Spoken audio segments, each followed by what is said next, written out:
Steve. Okay, I see it's 10 o'clock, so we'll call our February 24th meeting of the Planning Commission to order. And so with that, we'll start off with the flag salute. Mickey, can you lead the salute for us? You will. I pledge allegiance to the flag of the United States of America and to the republic for which it stands, one nation, under God, indivisible, with liberty and justice for all. Okay, we'll go ahead with the roll call. Mr. Ricucci? Here. Mr. Brittenall is absent. Mr. Denayo? Here. Mr. Sevison? Absent. Mr. Gray? Here. Mr. Moss? Here. Mr. Johnson? Here. Okay, we have a report from the Planning Director. Mr. Johnson. Thank you, Mr. Chair. Just a couple of updates for the Commission. As you well remember from your meeting last week, there was a hearing up in Tahoe on the draft EIR for the Homewood Mountain Resort project.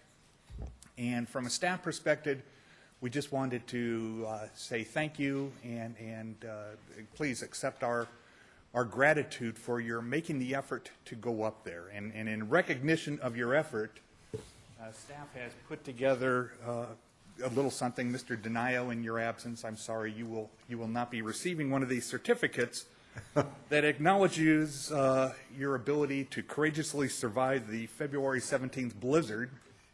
Hey, I survived it. I was the only smart one that stayed up there. And I'm sure Mr. Gray thought nothing of it as he drove back and forth through whiteout conditions. But for the other three, it was quite an event. And so for being stuck in a vehicle for 5 hours with a planner, a clerk, and an attorney, being stranded at the Chevron gas station as I-80 was closed, and demonstrating courage, patience, and dedication to Mr. Ricucci, Mr. Moss, and Mr. Johnson.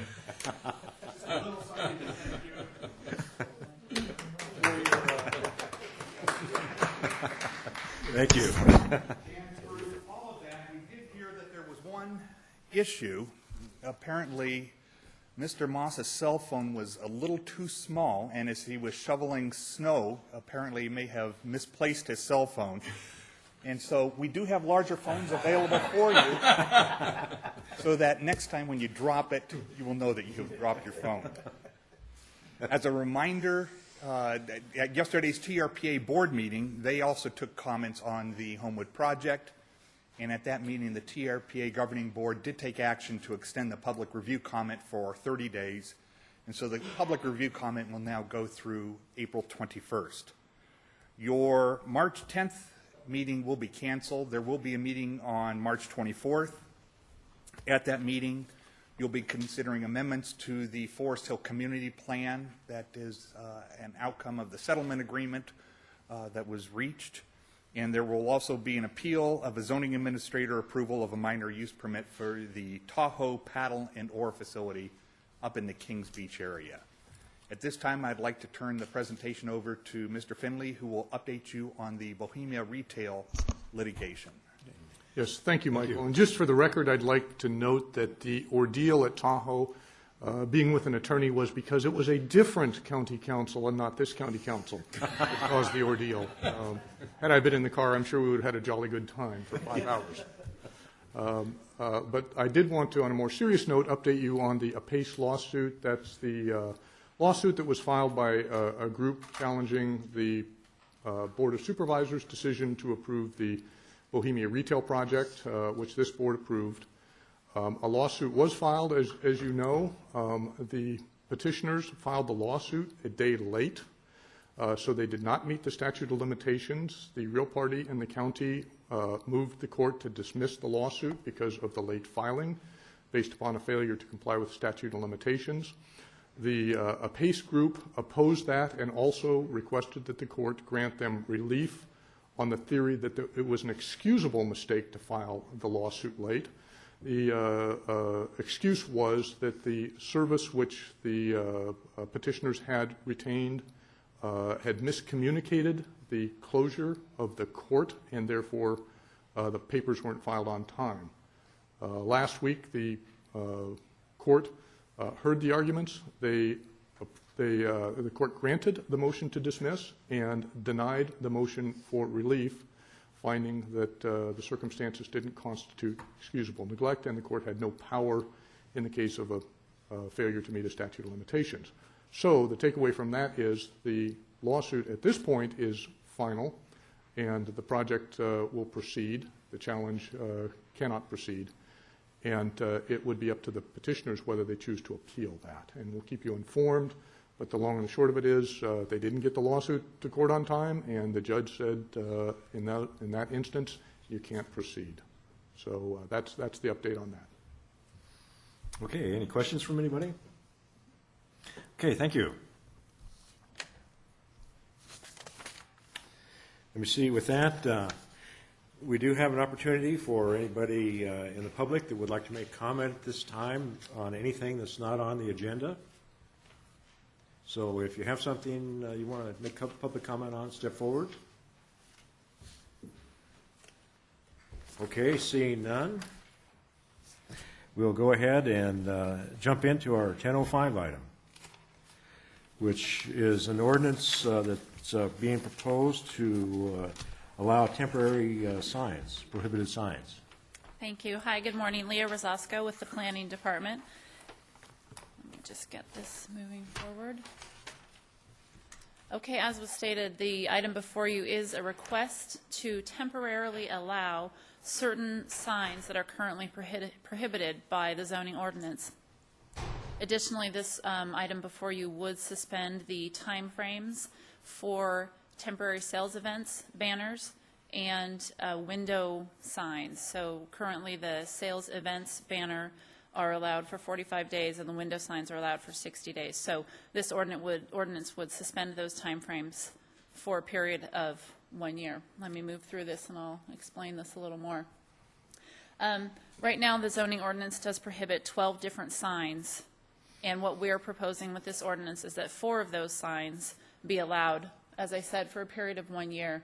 A-frame signs, animated, inflated signs, and portable signs. And then, as I said, the time frame suspension for their sales and events banners and window signs. I'm going to run through here the types of signs we're talking about really quickly. A-frame signs, I think, are pretty self-explanatory, and I have some photos of some of these that are currently out and about in Placer County. One thing to note about these signs is I'm pretty sure both of those are not, they would not be considered legal or in compliance as part of this ordinance, because I'm pretty sure they're located within the highway easement there, the road right-of-way. So just keep in mind that these photos are just to let you know the types of signs that we're talking about, not necessarily where you'll see them. So A-frame signs. Animated signs. I couldn't find any other example. Of course, this is a still photograph. You can't tell that this guy's arms are waving and he's dancing about. So animated signs could also be something. Sometimes you see the sign faces twirling around, or anything that has, as it says, a rotating, flashing, or moving component. Inflated signs. These are also pretty self-explanatory. The exception that you see up there has to do with agricultural uses. So agricultural uses can temporarily display these animated signs. And for example, I think it's Machado's Orchard in Auburn has a blimp that kind of flies above their building there. That is permitted, as it is an agricultural use for a temporary. That's not what this is addressing, but these are just some examples of these inflatable signs. And then portable signs is basically, as it says, just any sign that's not permanently affixed to the ground. So does anyone have any questions on what we're talking about with these sign types? Okay. Then these are the banners and the window signs that we talked about that are currently allowed, but they do have specific time frames. Again, this ordinance would suspend those time frames. So on the top, I guess the pointer's not working. The top photo there is obviously the banner, and then on the bottom is the window painting that we're talking about. So the reason that this request came forward was that the Board of Supervisors, a request from the Board of Supervisors office, came to us to determine whether or not there were any of these prohibited signs, that we could relax a little bit to help businesses potentially increase their revenue and increase business by allowing the placement of these signs on a temporary basis. So the idea is that if you have these signs out in front of a business, they would catch a person's eye and maybe draw in more foot traffic than you would normally have without these signs, and thereby increase revenue. Again, the idea was just to do anything we could to provide some sort of assistance and relief while we're still experiencing this economic downturn, and help local businesses to, increase business and give them kind of a leg up as best these signs can do. One thing I wanted to point out was that these would be allowed again for a period of 1 year from the date of approval by the Board of Supervisors, should they choose to approve this ordinance. These signs for this period of time and per this ordinance would not require a sign permit, and they would be subject to requirements set forth in the existing sign ordinance, and that's what we have up here on the slide. So these are all the sections that we as staff would go to determine whether or not one of these signs was legally placed or not throughout the period of this ordinance. This is obviously going to be complaint driven because these don't require sign permits, so we won't be going through a review period or review process for each of these signs, but we will be assessing whether or not they are in compliance with this ordinance by using these sections of the zoning ordinance. And again, they do regulate location, height, size, setbacks, that type of thing, that as they apply to these signs. In your packet, you'll see that there was one piece of correspondence. Basically, this individual just had some questions about how this would work, the reasoning behind it, that type of thing. So hopefully you got a chance to take a look at that. One other thing I did want to point out is the CEQA, how we're going to address this with CEQA. We've determined that it does fall under section 15061B3 of the CEQA guidelines, which state that this activity is covered by the general rule that CEQA applies only to projects that have the potential for causing significant effect on the environment. So because this is a temporary action, there's no change to natural resources, there's no groundbreaking involved, this would not result in a significant impact, and therefore we are able to address it with this section of CEQA. With that, getting to my recommendation, we are looking today for the Planning Commission to forward a recommendation of approval of this ordinance to the Board of Supervisors. On this proposed ordinance, that would suspend requirements set forth in section 1754170 of the zoning ordinance for a period of 1 year to allow for the placement of certain prohibited signs, and then suspend those timeframes as I discussed. If you have any questions, I'm happy to answer them for you. Why were these prohibited in the first place? Well, most of these signs are prohibited. Well, these of the 12 signs, there are various reasons, but I think for most of these we can assume that if there is no regulation of these signs whatsoever, they can begin to clutter, cause aesthetic impacts. If they're not monitored or there are no requirements set forth as to where they can be placed, they can be public safety issues if they are placed in the right-of-way or create a problem with sight distance, that type of thing. So I think it's typically the fact that, like I said, aesthetics and these kind of safety issues. Again, with this proposal, they are limited to the number of these signs that they can put out and where they can put them, that type of thing. Well, that limitation exists now? Well, it exists now in that they're not allowed. Mm-hmm. But there's no limit, there's setting a new limit, you're saying? Yeah, so when you look at these guidelines, they do limit the number of signs of each of these types of signs they can have. It's based on the linear footage of the frontage of buildings and parcels. So there are limitations in place based on these existing sections.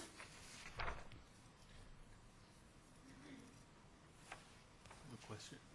Yeah, go ahead. So if somebody currently has their maximum allowable signage on their building, then they wouldn't be allowed to put up an A-frame?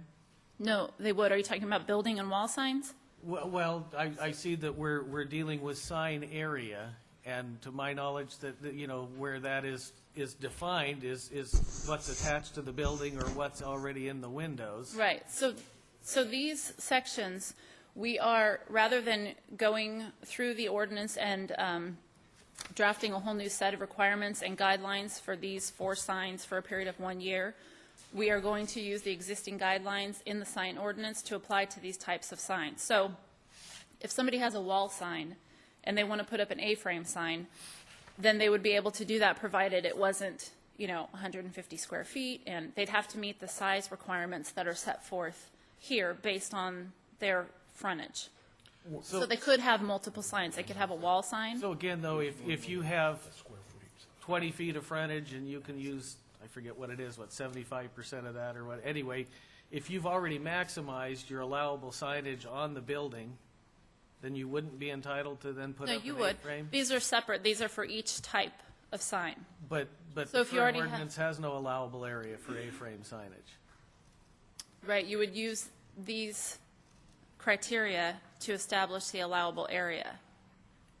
So I can look at the zoning ordinance and tell you. So help me out here, because if I want to put up an A-frame sign, what is my allowable area for an A-frame sign? It depends on your parcel size and what the ordinance says as far as the maximum size for sign areas. But that's what he was asking, if the It- parcel already has the maximum size, permanent signs, window signs, or all kinds of signs, they wouldn't be able to put up an A-frame then, because it's above and beyond what's currently allowed in the... No, the maximum area is for each type of sign. So if you have if a building or a center has a monument sign, they can still have a wall sign, and they can still have a window sign, and in this case, they can still have an A-frame sign and an inflatable sign and a portable sign. I mean, it would be for each type of sign. So the maximum area that you're allowed is per sign. It's not per Okay, but there's building. currently no definition for what's allowable for an A-frame sign. It's just not allowable. So how do you get? Right, the definition, let me look here and show Or you. even a portable sign, that was my question, the size of a portable sign, same kind of a question.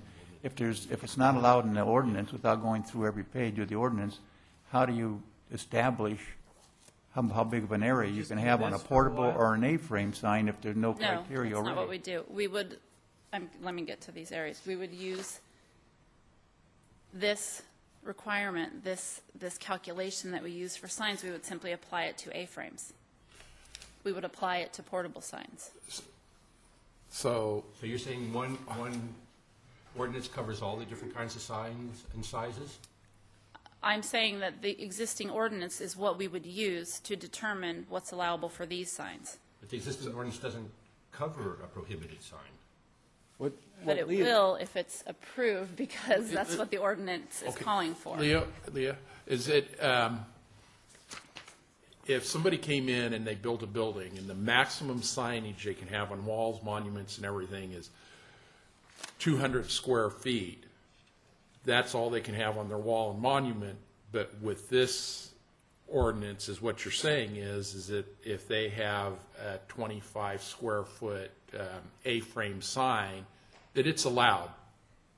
In Well, the other ordinance words, it's doesn't above and beyond. The ordinance doesn't currently say you're allowed to have 200 square feet for wall signs and monument signs. It says you're allowed to have so many square feet for a wall sign and so many square feet for a monument sign.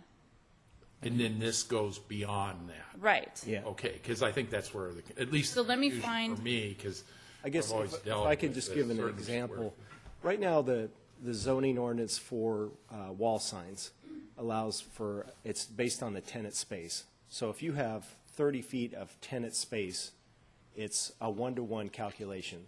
So if you have 30 feet of space, you're allowed a 30 square foot wall sign. What we're saying is that we would use that same criteria that would be applied to a banner if they wanted to put on it. It wouldn't say that if you already used up that 30 square feet, you weren't allowed to have a banner. So you basically can double the size of the... That's correct. Okay, that's what he was That's- getting at. That's the intent. Okay, is that that's where you lost me, is Well, Sorry about that. Thank you, Paul. If you've already got all the signs locked up in your permanent sign, we're not saying that now you can't have a banner. It's that the calculation for that banner will be based on your tenant frontage. And the same thing would be for your freestanding sign, too.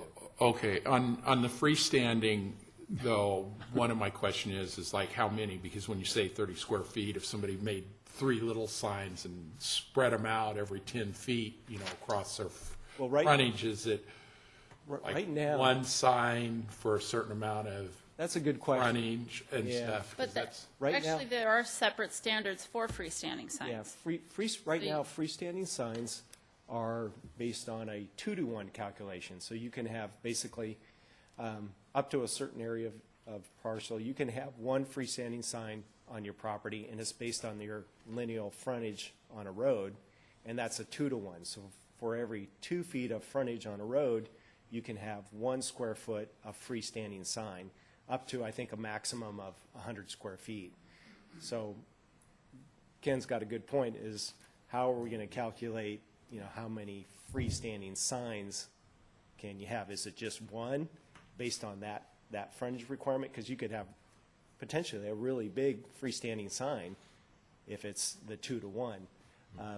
That's something we'll have to look at. Typically, the A-frame signs that are put up are the smaller We know what they type look like, signs. but the way it's written and the way it's being interpreted wouldn't limit it. It could be a pretty big A-frame sign or even a portable sign. Right now, it doesn't say as to how, it could be a pretty big A-frame sign if they wanted. But typically, when you see them on the road or on property, they're not that big. But potentially through this, it could be pretty big. And I guess my point, I like this idea. Yeah. That we can get some extra signage up for some struggling businesses, and I know this has happened in some other jurisdictions also. I just want to make sure that it's actually going to net some extra signage for people who've already maxed out what's available to them. And I guess that also brings up the question regarding vehicle signs. How come that's not included in our newly allowable stuff? Well, when we went through and took a look at the prohibited signs, we, sorry, just let me look at we just went through and kind of tried to determine which signs would be the most helpful for businesses and which ones would also were the least likely to cause any sorts of impacts. Sometimes vehicle signs can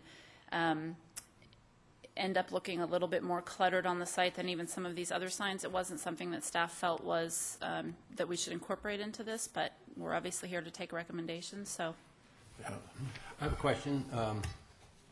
Was there any thought given to either talking with the Sheriff's Department or Public Works concerning how these signs might affect traffic as far as confusing people driving by and causing, swerving or anything like that extra, since these are probably prohibited from that to start with?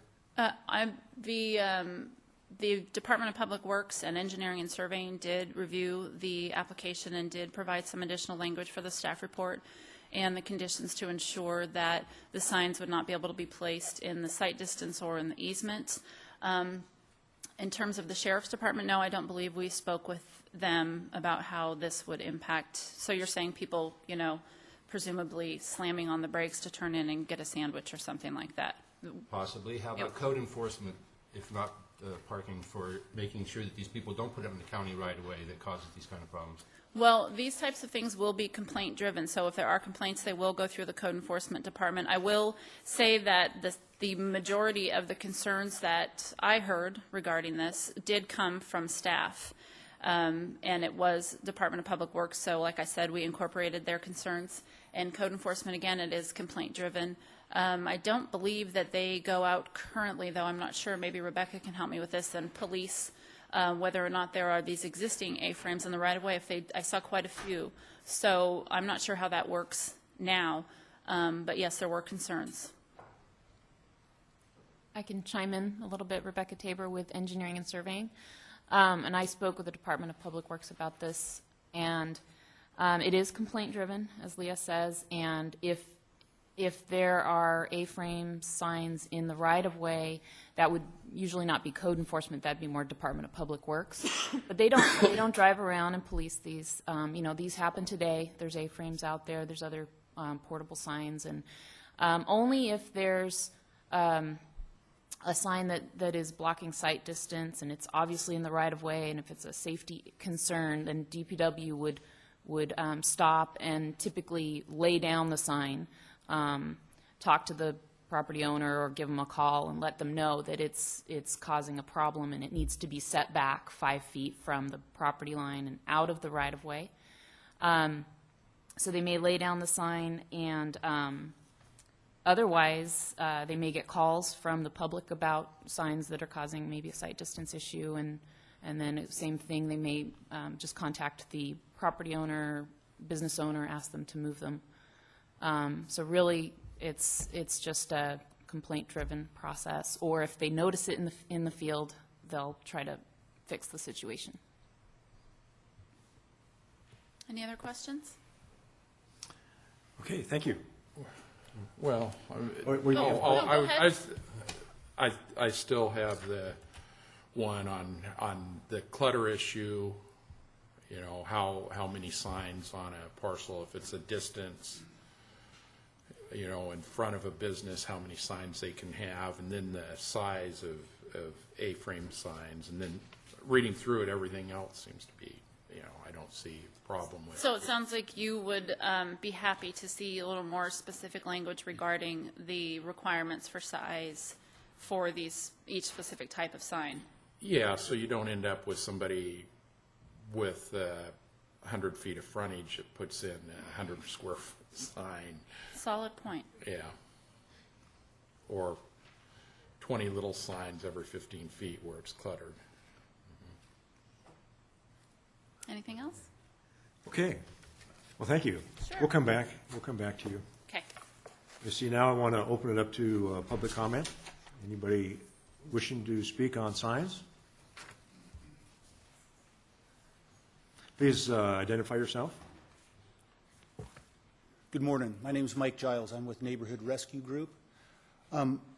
The issues I see with this particular ordinance is it doesn't make any distinctions between city limits, unincorporated parts of the county, private roads, micro businesses that have 1 or maybe 2 events per year. Those are very fine but very important distinctions for an ordinance that has this sort of power. We saw a picture of Machado's with the inflatable Hulk, and in certain environments that's certainly acceptable. But you do have numerous small businesses located outside of the city limits. In fact, the next issue we're going to hear is temporary outdoor events.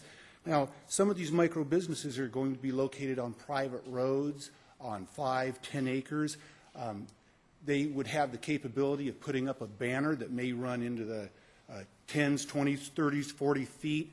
The county can run into site issues with banners like that. If I understand, there's really not a permit process for this signage. So you currently have violations taking place right now, and I think that this is going to make that even more egregious. So there's a lot of issues that the county is going to face. Someone puts up a 50-foot banner on their property. That could very easily impact traffic or visibility of traffic coming around that corner. Not to mention, is it on a private road or isn't it?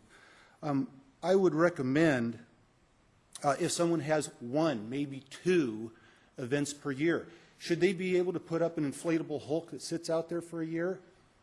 I think there's a lot more thought that needs to go into this ordinance. At this point, I would recommend that the county needs to include some review and inspection if they're going to pass something of this caliber.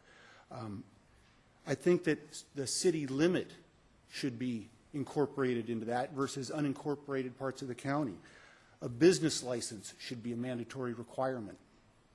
I would recommend that this ordinance eliminates temporary events, and I would recommend that it take into account and limit or eliminate such signage on private roads. Thank you for your time. Okay, thank you, Mr. Giles. Let me see. As far as I understand, this ordinance would just apply to county, and the cities would have their own individual sign ordinances that they would be dealing with? That's correct. Okay. Okay, anybody else from the public that wishes to speak?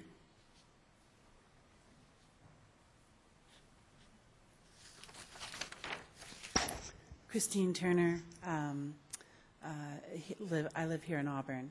I would like to just voice my support for the proposed zoning a text amendment for signs, and I think in these economic times, it's appropriate for small businesses to appeal to their local government to say, we could use some help, and this has a time limit on it, and I just would like to voice my support for this change. Thank you. Okay, thank you. Anybody else?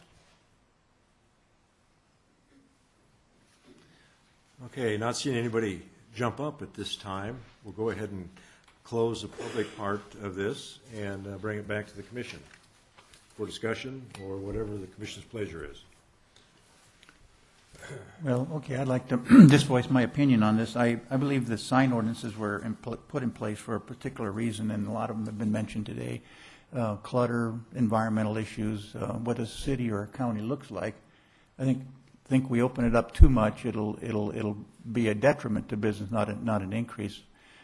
That being said, I'm in favor of this relaxation, but I do believe that we need some guidance from staff on the size and number of the portable signs in the A-frame, because if somebody has their maximum signage, I don't think they should be denied some extra signage, but I don't think it should be equivalent to what they already have. And since the ordinance doesn't cover these kind of signs, they're prohibited, as we already talked. We need to have some kind of guidance on just how many signs and what size of signs they can have. Other than that, I'd be in favor of this 1 year, I guess, moratorium on these signs, or a lack of moratorium, allow them if we had those kind of guidances. Okay, any other comments? Well, I'm a little mixed on the feeling on this. I realize that indeed a certain percentage of the population may actually benefit from this. On the other hand, these signs were prohibited to start with for the majority of the people, and the fact that some people may be not making as much money as they did before doesn't necessarily mean that the rest of the people need to suffer if that's indeed what they would do with, shall we say, eye clutter and things like this, or a Hulk standing out in the neighbor's yard for the next year. I think indeed that if we do allow this, that we do, as Rich says, have to have a little more control on what's allowable. This is a little too free and open for my, pleasure. Okay. Procedural question. I guess if we did recommend that this go to the board, could we ask the board to look at the limitations on size and number as opposed to rehashing it here? Two options. You can continue this and come back to your commission with the changes, suggested changes for your review. You can do that. Or what you can do is take your comments and proceed to the board of supervisors and give the proposal to them with your comments regarding requirements for size limits and ratchet down a little bit more. We can do that as well. So it's up to your commission. I think certainly that some extra signage, however cluttered it may look, probably looks better than vacant businesses at this point, which is the possible alternative.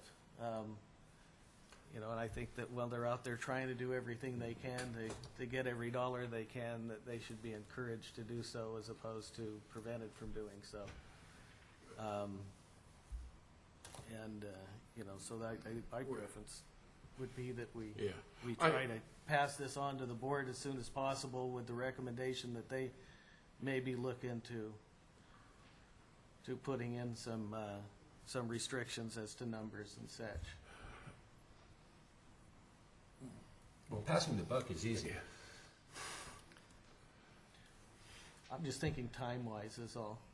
Well, if they've been suffered for 2 or 3 years in the economic downturn, I doubt that in the next 6 months that's going to necessarily make all the change for a few businesses having a few more signs as opposed to other 98% of the population driving by. Maybe it will be, but I think we need to make a more hard decision or give them a direction before we pass it on to the board. I think it's our job to kind of... Well, I mean, it's a recommendation the board can take and do with it as they please anyway. It's not, Yeah, I mean, they're the so... ones that do. I guess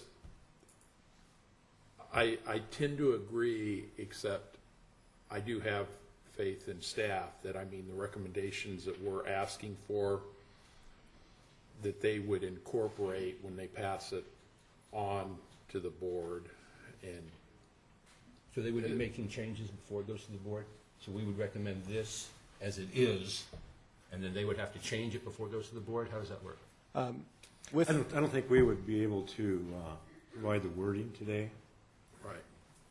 but I think what maybe Ken's saying is we would be providing some direction for wording. That's that- exactly right. Right. With your commission's directions, we'd be very comfortable with fabricating some performance standards that we would incorporate into an ordinance that would be considered by the board. We feel very comfortable with that. Okay, Commission, what's your pleasure? I'd just like to make one more comment on the staff report. It says on page 2, it says down at the last paragraph, it said the signs discussed above may also be credited with increasing revenues for the proposed businesses. I guess as part of the motion, if I were to make a motion, You can go ahead if you'd like. I would like to see this come back in a year. Well, it's going to have to come back in a year, but with some results from either some of the business community saying our businesses have increased, or from the county staff that they've noticed the businesses increase. In other words, I'd like to see some results, because I think ordinances, as I mentioned before, and we all have, are there for a reason. And quite frankly, the city of Roseville, where I live, we liberalized ours a few years ago, and I'm not sure it helped businesses. I think it just helped clutter. And I don't believe that increases business in the long run, because I don't know if people really want to set up businesses as well as shop in areas that look too cluttered. So I think it's a really an important issue. But I would like to see the staff's criteria come back to us. I guess we're not going to meet the first meeting, but our second meeting next month, and see what staff has for us, because I think it's a really important issue to get the facts and figures before us, and not just send it on or put the burden on staff either too much. Let us review it, and then when it goes to the Board of Supervisors, it'll have our recommendations in hand. So you're proposing a continuance then? I would propose that we continue the ordinance for 1 month and bring back specific requirements on the size and of the various signs and placement of the various signs. I'll second that, if it's so. That's So a we motion. have a motion and a second to continue the item, bring it back with specifics. So we'll go ahead and call for the question. Oh, Yeah, is there in, Well, change my Discussion, motion if go you ahead. want. well, Go ahead. discuss I it. don't know, I'm thinking it's something that we're gonna forward to the board anyway, and it doesn't matter how many things we put on it, it's just a recommendation where they can alter it back to exactly what it is now, or put 100 other things on it, and I more or less see it as something that if businesses and the general public have a real problem with it, and with what staff would do with it, with our recommendations that we sort of made today, that they're going to be at that meeting and make a big, hullabaloo and a big change. And I guess I'm sort of, if we can move it forward, I can see circumstances where we're the ones that are empowered to make the change. Then I'd say bring it back to us, and then it would become, the law. But if it's something that the board has to make the law on, we could bring it back 5 times, and then when it gets to them, they could change it. But if it's something that's in our purview where we have the power to make it stick, and it only be changed at the board level on appeal, then I'd say, let's keep it in ours, but it's not something that's really in our purview to make the final decision on it. It's just a recommendation. So that's my 10 cents. I agree. Well, I don't. I find that most of the stuff we do falls into that same category, and that this isn't that much different, and that the general public, as opposed to a few individual businessmen, have as much right to know what we're doing as basically giving them carte blanche and then having them come back and say, oh, no, this didn't work. A little foresight might go a long way, is what I'm thinking, so I tend to still concur with Richard. Okay, well, here, we have a motion and a second. So go ahead and call for the question, and we'll go ahead, I think, and do a roll call. Mr. Rakucci? Yes? Mr. Brittenall's absent. Mr. Denayo? No. Mr. Sevison's absent. Mr. Gray? Yes. Mr. Moss? No. Mr. Johnson? No? Okay, yeah, the motion fails. For Well, can I try on a motion for size, I guess? I would make a motion that we forward this to the Board of Supervisors with the recommendation for their approval, and ask that staff prepare some additional criteria, details that would, From our comments today. based on our comments today, and present those to the board along with this recommendation, and ask that they approve it. Second. Okay, any more discussion? Okay, with that, we'll do another roll call. Mr. Rakucci? No? Mr. Brittenall's absent. Mr. Denayo? Yes. Mr. Gray? No. Mr. Moss? Yes. Mr. Johnson? Yes? Okay, motion carries. Thank you, folks. Okay, well, we'll move on to our next item, which is zoning text amendment for temporary agricultural events. And so, you see, we have Crystal Jacobson that's going to bring us up to date on this proposal. And I believe this is, at this time, a proposal for feedback. And so we'll be giving feedback, and Yes, that's that's correct. as far as we'll go today. Yeah, Okay. I'll go over that here in just a second. Okay, so thank you, Mr. Chairman. I'm Crystal Jacobson with the Planning Services Division, and the item before you today is a zoning text amendment workshop for temporary agricultural events. The proposal includes a county-initiated amendment to zoning ordinance section 1756-300B, which is the temporary uses and events section of the zoning ordinance. The proposed amendment would allow for permit exemptions for specific types of temporary agricultural events within Placer County. The purpose of this proposal is to provide regulatory relief for Placer County's ag community. And then the purpose of the workshop today is for your commission to provide staff with direction on several issues that were raised during staff's preparation of the ZTA. So that's why we're here today. Just to provide you with some background, kind of walk you through what the current process is right now. Right now, if a ag owner or business owner wanted to come in and propose a temporary event on their site, something like a farm and barn tour type thing, they would have to go through what's called a temporary event permit process. That process costs around $500, and it can take anywhere between 4 to 8 weeks, depending upon the scale of the event, to get through that process. And then it often requires some improvements to the site where the applicant may incur some additional costs. So because of that, the ag community has expressed to our department that existing process has creates a burden for the ag businesses and organizations supporting and encouraging ag in Placer County. And so accordingly, staff has explored that issue, and in response has prepared a draft proposal amending the ordinance to provide for some relief. So the first thing we did in sort of reviewing that issue was to look at the general plan and to see if there were policies in place that specifically call out ag. There are a number of them. They are contained in your staff report on page 2. And real quick, I'll just read a couple of them. One is the county shall attempt to improve the financial viability of the agricultural sector of Placer County's economy through actions that have the potential to reduce costs and increase profits. Another one is the county shall ensure that land use regulations do not arbitrarily restrict potential agriculture-related enterprises which could provide supplemental sources of income for farm operators. And then there are more if you'd like to look over those on page 2. So that's kind of looked at that, and after reading those and exploring the general plan relative to ag, have decided to bring forward a modification to the ordinance.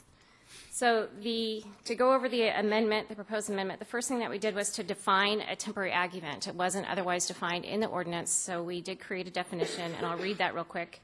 Temporary agricultural event means any use of a structure or land promoting and or encouraging agriculture for a limited period of time not to exceed more than 2 consecutive days, where the site is not permanently altered by grading or construction of accessory facilities. Events include, but are not limited to, the farm and barn tour, dinners, and festivals. And then it says see section 56-300E for specific use requirements applicable. That's a new subsection that we are proposing, or we would be proposing. Temporary events, including but not limited to rodeos, weddings, concerts, and overnight stays by participants, are not authorized as temporary agricultural events. Those are instead included under temporary uses and events and are subject to the standards set forth in that section. So the purpose is really to provide relief for ag events, not necessarily weddings or concerts or things that might occur on a farm, but it's really about promoting agriculture, not a concert. So that's why that is defined that way. So the next thing we had to do was to set some zoning criteria. So these are the zone districts that where we're proposing the amendment would be allowed, which would be farm forestry, residential ag, residential forestry, and timber production. So these are just the districts in the county that would apply. And then here is the amendment itself. So subsection E would be a new section under this temporary uses and events. So it does not exist right now. The permit requirement would be a zoning clearance. So as I stated earlier, right now they would come in and pay a $500 fee, and then they would go through a process that might take anywhere from 4 to 8 weeks, depending upon the scale of the event. This would be something where if they met this criteria, which I'll walk you through here in a second, they would come into the counter. There would not be a fee, as proposed. And then they would get a permit at the front counter. So it would eliminate that time, and it would eliminate the cost associated with these events, assuming they met this criteria. So I'll walk you through the criteria real quick. The event site would be larger than 4.6 acres in size. The proposed temporary agricultural event is incidental to and customary to the primary agricultural use of the site. For the event site to be accessed from a private road, evidence of reasonable proof of access rights is determined by the Engineering and Surveying Department. For an event to be accessed from a county-maintained road, an improved encroachment permit, if required to address ingress, egress, and site distance requirements as determined by the Department of Public Works. Evidence showing, 1, the existence of public sewer on the event site, or 2, the on-site private sewage disposal system is designed in compliance with county code and sized to accommodate the number of participants proposed, or 3, a contract for portable toilets adequate for the proposed number of participants. A lot of times it's going to be the contract for these types of events because they're located on sites that have on-site sewage disposal. And then lastly, written approval by the appropriate fire emergency agencies that provide service to the event site. Said written approval shall contain a statement from the appropriate fire emergency agencies that a site visit has been conducted to the event site, and said agencies have verified the event site and access can appropriately accommodate that proposed event. So we want to see that they are approving, really, of the event. And then, so if they came in and they met that criteria, they would be issued a permit.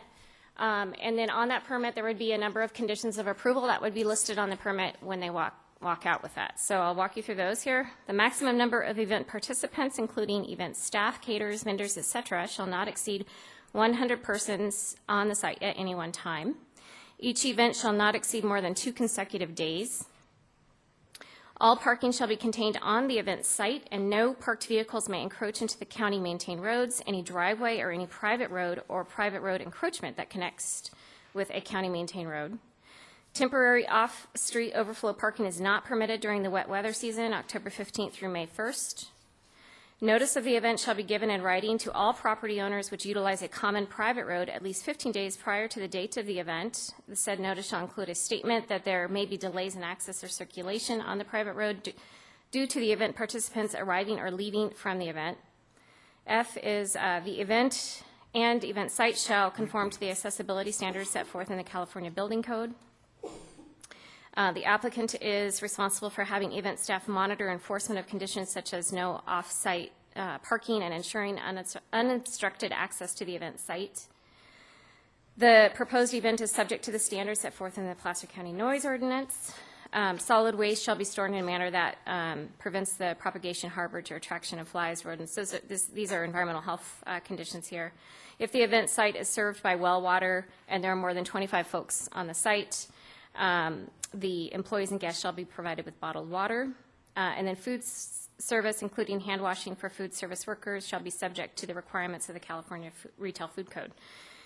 And then number 4 here is limits the number of events per year. Once approval for a temporary ag event has been granted, a maximum of 6 agricultural events may be held on the previously approved event site during the calendar year.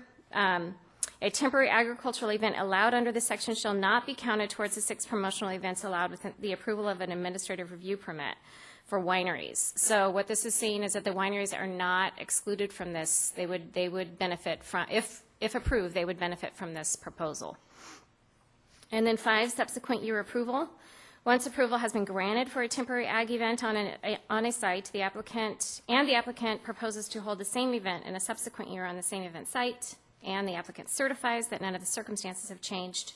A zoning clearance for approval to hold that event in the subsequent year may be granted without resubmission of all the criteria approval, with exception to the requirements set forth in E2F, which is the emergency approval letter from the Emergency Response Agency. So what this is a lot of these events are annual events that come in. And so what we're trying to do is just limit all the criteria that, if they've been in before and we know that they have access, legal access to a county maintained road, et cetera, then they wouldn't have to necessarily show that evidence again, but they do have to show that they have contacted the Emergency Response Agency and have got their approval for that event that year. So the proposed ZTA was offered to all the county MACs for their review and presented to a number of them. Some of them did not, they had no request for the presentation, but they were offered. A summary of those actions are contained in attachment B of your staff report package. And I'm not going to go over everyone right now, but I will say that I will address the big issues that were brought up at those MAC meetings in my presentation in just a minute. And then also with respect to the Ag Commission, it was presented to the Ag Commission 2 times. The Commission finally took action on November 8th last year to recommend approval of this ordinance with 2 modifications. They are suggesting to increase the event participant number to 200, actually event participants and event service workers on site to 200 at any one time. And then also to reduce the parcel size requirement where there is a viable commercial ag operation on site. The reason for the increase in the number of participants had to do with, according to the Commission, had to do with the farm and barn tour. Apparently they had been clocking the number of folks that had come in, keeping track of them, and they noted that the number in some cases exceeded 100, and so they made a recommendation to increase that number based upon that. So with that, we're here today to seek your direction on a number of issues. The first one being private roadways. This is an issue that came up during the review of this. A lot of folks have noted concern about traffic on narrow private roadways. They note that in Placer County, there's a lot of private roads that would qualify under this that are narrow, steep, and curvy. And so they note sort of the concern regarding public safety on those roads and increased traffic from these events. And they also noted concern with regard to liability and maintenance of those private roads. So I will note that the county's position historically, and it continues to be, that by definition a private roadway is private, and the operation and maintenance of those roadways are private matters between various owners of the private roads who have legal interest in that roadway, and that the county does not hold an interest in the conditions of those roads, nor does the county have rights to the roadways. So consequently, any issue of liability or maintenance related to private roadways is between the owners of the properties having the legal rights to those roads and not the county. That has been the county's position. However, should your commission desire, modification to the zoning text amendment could include, say, a percentage of consent from those property owners that have rights to that private roadway. There has been some folks that have suggested, 50% to 100%, depending on, if your commission desires to take that step. Consent from those property owners. We could certainly modify the ordinance, or look into modifying the ordinance to provide for that. So real quick, just to give you an idea of the private roadways in Placer County, this is a map that we drew up of Placer County private roadways. You can see they're in blue, and there are a lot of them. And a lot of the parcels that would sort of qualify for these types of events are really from sort of Colfax, Forest Hill down. And you can see there are a number of private roadways there. Okay, another issue that came up had to do with the inclusion of wineries in the zoning text amendment. Right now, they would, if approved, they would benefit from the proposed amendment.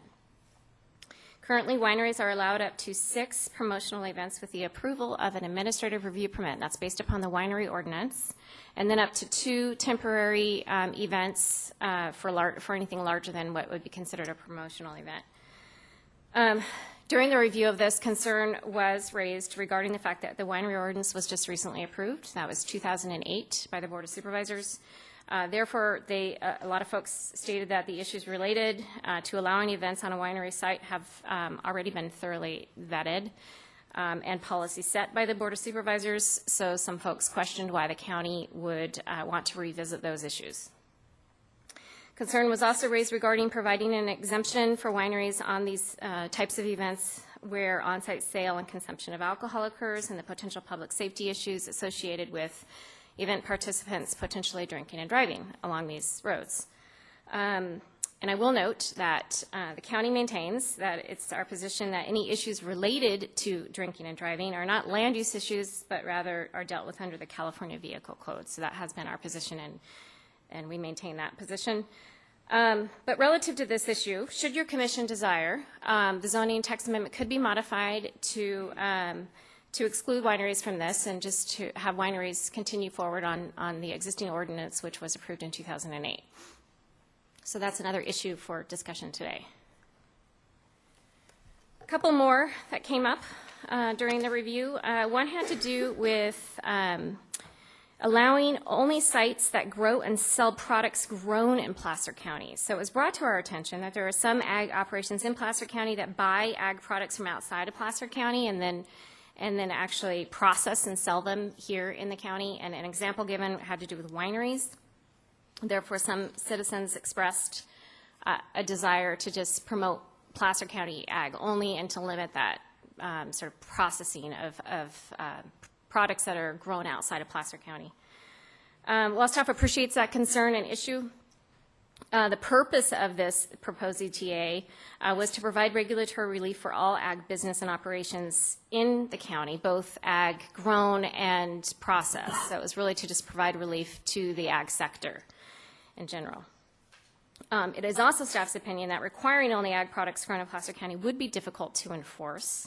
An example, just to provide you an example, if a farmer was having, say, a harvest dinner of some sort and not all of the products, that were made with the dinner weren't from Placer County, it'd be kind of a hard thing for us to enforce that. And then finally, the issue of enforcement in general was also brought up relative to the idea of how we would deal with violations. And so I was at One Mac specifically where they noted a desire to have some enforcement language sort of embedded within this ZTA. And again, we understand that and appreciate that. However, I will note that the county maintains an enforcement section of our zoning ordinance, and it was just recently modified and approved by the Board of Supervisors, and through that modification, it was actually strengthened, that section. So really, we already have a process for which we enforce any section of the ordinance, and it's not typical for the county to embed that type of enforcement language into each section of the ordinance, but rather to have our own section for which we deal with enforcement. In addition, I'll also note that if this were approved, the county would track all temporary ag events through our permit tracking system. where the county could track any issues or ongoing violations that we might have on anyone's site. So this just shows you a map of a county with, these are all the areas in green here that you see meet the criteria. So they meet the zoning, the parcel size, and the road criteria for what's being proposed. And this excludes the state and federal lands. And then the red dots that you can see here are where previous temporary event permits have been approved. So that just kind of gives you sort of an overall visual of what you're looking at here. And then, so with that, staff does recommend that the Planning Commission conduct the workshop, take public comment, and provide direction on the issues discussed during my presentation and as outlined in the staff report. I do have, real quick, walk you through. This is the same map, but it's sort of a blow-up of the western end, which, like I said earlier, this is probably where these events would take place, anywhere from sort of the Colfax Forest Hill area down. So I'll just leave that for you, and then I would be happy to answer any questions that you might have. I have one. Uh-huh. And this is just a procedural one. Part of the idea is, as I understand it, is to allow the applicant to come in and get an over-the-counter permit. When does do they have to go to the fire department first before they come in to get this permit? Yes, they would. I just have one question. You mentioned that most of these events are annual events. How come we have 6 per year in the ordinance then? Well, because the ag community has expressed a desire to have additional events. And just to give you an example, there has been a request for like barn dinners, farm dinners, where they have maybe a dinner a month in the summer, you know, from spring to fall. They're not allowed, well, they would have to come in every time for a temporary event permit to do that now. But this would allow for those folks that want to do just that, they could have those 6 throughout the year. So I think right now the process is set up in such a way, according, anyway, from the ag community, that a lot of folks don't come in for the permit and don't do their events because they find it to be a difficult process to get through. But the larger events are typically annual. An example of that would be the farm and barn tour. Thank you. Christy, maybe just a clarification question here on the parking, where I can understand the desire to have, if you're going to have 50 cars, that they be parked on the property itself. But otherwise, where parking would be permitted along the county road, how would one of the people that's having the event control that? Well, there was one condition that was added where the event applicant would have to have somebody monitor the parking, and presumably if they saw some folks parking along the roadway, they would need to bring, you know, they'd need to let those folks know that they have to be parking on site. So this is not allowing any off-site parking, this permit. So they're put on notice. Now, how that's enforced, based upon our enforcement section of our ordinance, would be it's a complaint-driven enforcement. I think I'm back on. Folks would have to say a neighbor was having some issues with that, and folks were allowing some parking along a private or public roadway. It would only be brought to our attention if somebody actually filed a complaint on that. Now, the question comes up that a lot of these events are on the weekends, and how would that be brought to our attention? Typically, what we've seen in the past with enforcement such as this is that people will take pictures, you know, and then bring it to they'll file a complaint like on Monday, and then it really has to do with whether or not these folks are having another event. If they're having another event and violating their conditions, that would be when we would, you know, go out and actually enforce it on the weekend. But it is our enforcement is complaint driven. Well, I guess what I'm wondering is, wouldn't normally illegal parking be handled by either the sheriff or the CHP or somebody as an enforcement?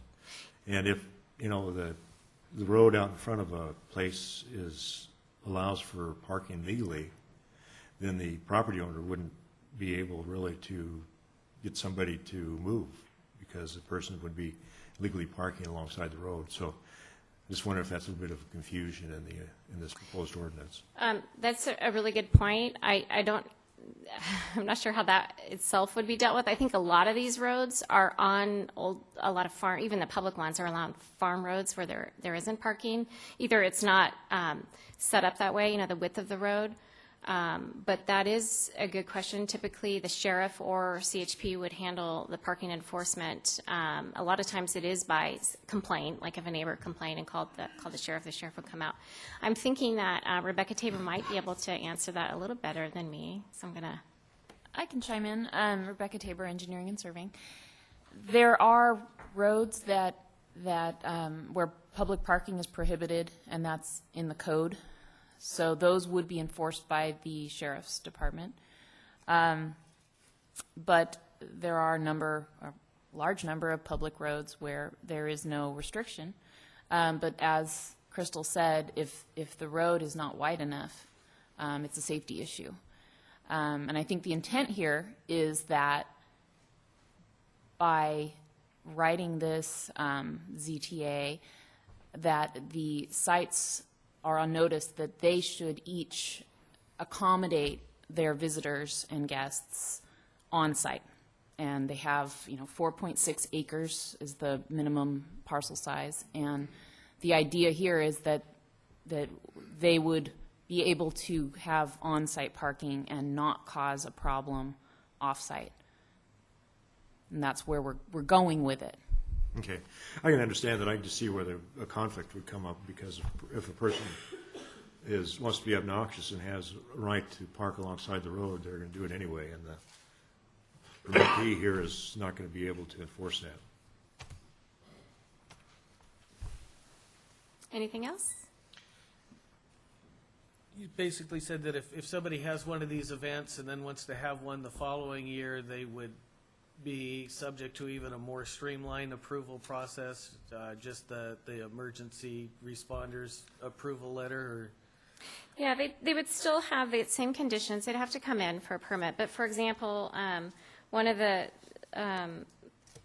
we look through, if you look through the criteria of approval, if they were on, we wouldn't be checking to see if they were on a private roadway. They would be tracked in our system, so we'd see that they had that event the first year, and we wouldn't necessarily have to go through every single thing here. We'd look for the evidence that they've notified and have approval from the emergency response agencies. You would also be able to track the complaints, too? So we do track complaints. Okay, it's so all if parcel that person specific. basically offended his whole neighborhood with that first event, he's probably going to get looked at a little closer for the second one? Absolutely. How it works right now is our tracking system is parcel specific, and so each parcel has the permit history on it. Any notes, we could just go in and actually apply notes to a piece of property. And then in addition to that, any complaints or violations, the property actually can be flagged. And so what that means is any activity that you go in to do, if you go in to look at that site in our tracking system, a pop-up flag is going to come up, and it's going to notify you of any potential violations or anything that's existing on the property. Thank you. Maybe one more question, unless somebody. No, go ahead. See, I think the 100 number is going to probably come up more during the discussion. What was the basis for deciding on 100? It has to do with the size of the property. So what we did is we had to establish some threshold. And so there were a number of departments and divisions that were involved in the sort of creation of this ordinance. And in doing that, we really looked at how many cars could be appropriately parked on site at any one time. And we also looked at your typical zoning and parcel size for farms. And so the 4.6 was decided, and then having decided on 4.6, we thought, well, what would be an appropriate number? In addition, I will note that we definitely consulted with our ag commissioner. At the time, it was Christine Turner, who is here today. And Josh Hunsinger is here today, too, to answer any questions. I've been working with him a lot on this ordinance, too. So the 100 number had initially been thoroughly discussed and vetted with, like I said, multiple departments, including the Ag Commission, and so we had sort of agreed upon that threshold. And having brought it to the Ag Commission, we respect the Ag Commission's recommendation and bring it forward to you today, and that's why we're here for a workshop to discuss that. But it has been staff's position that On a parcels of 4.6, we feel that 100 folks on site at any one time would be appropriate. Okay. If somebody's got more than 4.6 acres, is there some flexibility where they could actually accommodate more than 100 people? For now, we have not included that type of language in this, but that's certainly something that we could consider. Okay. See, go ahead. Oh, just on that, because, just for clarification, because reading through some of the information, and then one of the letters came in, stated that with this 100, that includes staff, or I'm assuming employees of the, whoever's putting on the event, plus the public. Correct. And so I think, you know, my thinking is probably what Rich is trying to get to too on that. If you have an operation of, you know, 40 acres, 50 acres, where it's very labor intensive, and you have, you know, potentially 40, 50 laborers and owners on site, and then you can just bring in just a few people, it's, you know, yeah, it defeats the purpose of putting an event on. I mean, I guess my question is there something in the proposal on this that would allow for that? Are we talking just 100 outside people coming in, or if it's some kind of mix or ratio, you know, for parcel size? Right now, it's limited to 100 on-site at any one time. But we are here today, you know, for a workshop, and so we welcome any direction or further discussion on that issue. And again, we also bring forward the Ag Commission's recommendation and modification to that number. So, yeah, there's certainly some, I think, analysis that we could do in terms of, you know, increasing that lot size, maybe having a two-tiered type of language where if you have a larger lot size, you know, the number could be increased. We could certainly explore that a little further. Okay. Let me see one more question.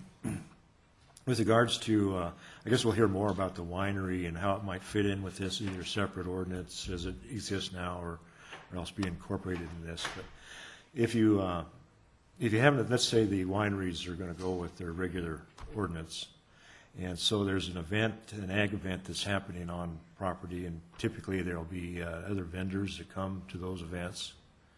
And will the wineries, I guess this is a question dealing with the alcohol, non-alcohol, will wineries be excluded if they're not, if this ordinance doesn't incorporate their events from participating in temporary agricultural They could events? still, so if I think I'm not quite understanding you, but let me say that if you choose to provide direction to staff to exclude the wineries from this ordinance, the wineries still have a process for which to go through based upon the winery ordinance. So they can come in with what's called an administrative review permit. It's discretionary. They can have up to 6 of those a year for promotional, what's called a promotional event. In addition to that, they could come in for the temporary event section and get a temporary permit for 2 times a year. So they definitely, there's limitations, but there is a process for them. If this was approved, which in a way that would allow wineries to benefit from this ordinance, so if they were included in it, as is proposed right now, they could assuming they met this criteria, they could come in for 6 now, based on this, and have the exemption, not have to pay the fee, and do their 6. And then they would be able to also come in their 7th and do an ARP to have a 7th event, which would be discretionary.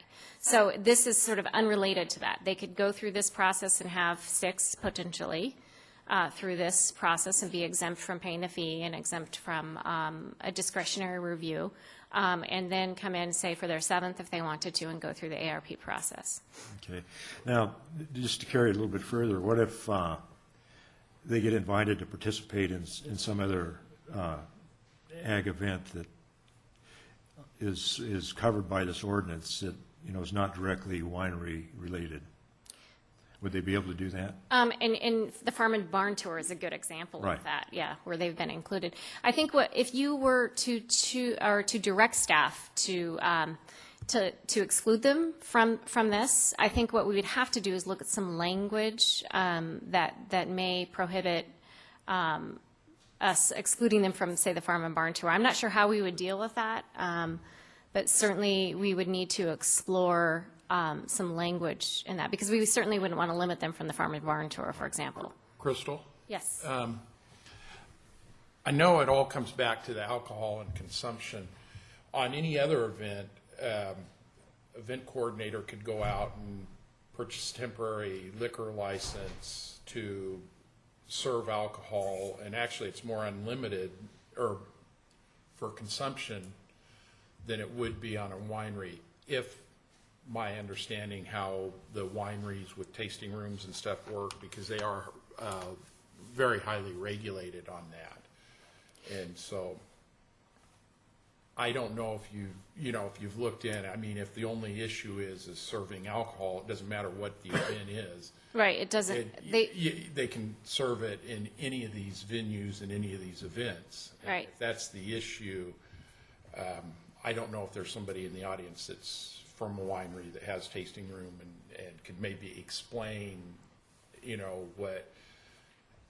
what or how they work under the alcohol beverage control license. Josh Hunsinger may be able to help you with that. And there may be somebody here from a winery, I'm not sure. But certainly, any event right now that I believe the code reads that any event, not our code, but if the state code, that if you are serving alcohol, if you're having, say you come in for a temporary event permit through us, and you're serving alcohol, you're still required to get, I think, a temporary ABC, license for that. So yeah, I think you're right. And then relative to how the wineries function with their license, hopefully Josh would be able to help you with that, or at least point somebody out that might be able to answer those questions. Okay. Are there any other questions from the commission? Okay, Crystal, thank you. Thank you. Okay, at this time, we'll go ahead and open up a public hearing. How many people are going to speak? Okay, it looks like we're going to have quite a few. I'll be limiting the presentations to 3 minutes. And if somebody has already said what you're going to say, then take advantage of that. And if you can shorten up your presentation a little bit more, that would be good. I mean, before we do this, so I think we're going to take 5. And so we'll be back in 5 minutes.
Okay, that sounds good. Well, we'll try and get you out of here.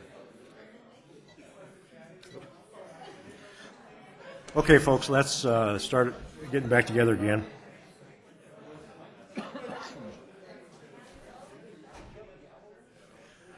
Yeah.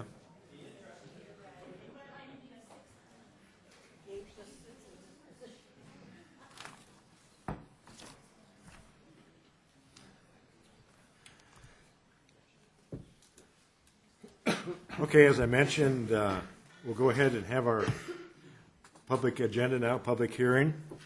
And so each of you will have the lights going up here. When it turns yellow, it means you're about out of time. When it turns red, hopefully you realize you're done. So try and hold it to 3 minutes, and try not to unnecessarily repeat what other people have said. Okay, so with that, first up, our Ag Commissioner. Good morning. I'm Josh Hunsinger. I'm the Placer County Agricultural Commissioner. I'm happy to be here today. Just to start off with, there really is a true resurgence in small farms in Placer County, and this is a great thing in my opinion. These small farms not only benefit our economy, as all small businesses do, but they also provide open space, which is something that's very important in Placer County, and they do so in a way that provides a benefit to the public in general, and not just the people operating the farms. However, the economic realities of farming are very difficult in Placer County, and that's why we've seen a lot of the large farming go away, at least up here in the foothills where it used to be a really significant thing. So these on-farm events that we're talking about today they're not the be-all, end-all, but they can provide additional diversification and income to farmers and help them maintain their viability and help them stay in business, which helps preserve open space as well. They provide a really valuable connection to customers, and they may provide that additional connection. The person buys produce at the farmer's market, but then also getting to come out to the farm and see it just makes it that much more customer loyalty and those kinds of things. The temporary outdoor event permit process as it currently exists is very cumbersome. I shepherded the 2010 Farm and Barn Tour permit through, and it not only was it cost prohibitive, we fortunately, because of resources I have, was able to get the permit fee waived, but something Crystal didn't mention, it's actually close to $500 per site. For Farm and Barn, that was 7 sites, $500 a pop it would have been if we hadn't had the fee waived. Additionally, the process was so cumbersome that it required intervention from 2 supervisors as well as high-level county staff just to make it achievable. That is a level of bureaucracy that the average farmer does not have the ability to deal with. I would finally like to just highlight one section of the general plan which Crystal didn't mention, which is section 7C4, which says the county shall permit a wide variety of promotional and marketing activities for county-grown products in all agricultural zones. So I really see this as bringing county code into compliance with the general plan. I also have some comments, if you'd like, on the winery participation issue, which you had questions about. I'm about out of time, but I could speak a little bit to that if you'd like. We'll allow you to go a little bit over. Okay. Just a couple comments on that and the parking. We did have a site in the Farm and Barn, which was a cattle ranch, and it had about 200 parking spots available. So it had a great capacity right off a county road. And so that site also additionally had wine tasting from one of our local wineries. They had to get an alcoholic beverage control permit in order to legally do that wine tasting on site. And what that really did is because that site was appropriate for a large number of people, we put a couple different things. 4-H had a display. The winery was there. There was some sheepdog demonstrations. And what we did is we tailored that high-capacity site to a large number of activities, which necessarily drew a larger participation. We also, right down the road, had another winery with about 50, or a vineyard. They don't have a winery, but they did have a vineyard with about 15 parking spots. We knew that wasn't an appropriate site for a lot of people, and so we greatly limited it to just a vineyard tour. And we had about 100 people through that site. We had about, 600 through the other site. So it really is self-limiting based on the parking, and I think it would be important to allow wine tasting, even depending on what you decide with the winery aspect of it, to allow Placer County wineries to have tasting maybe on other sites with other types of agricultural operations. So thank you very much for your time. If there's anything else, I will be here through the duration then. Thank you. Okay, thank you.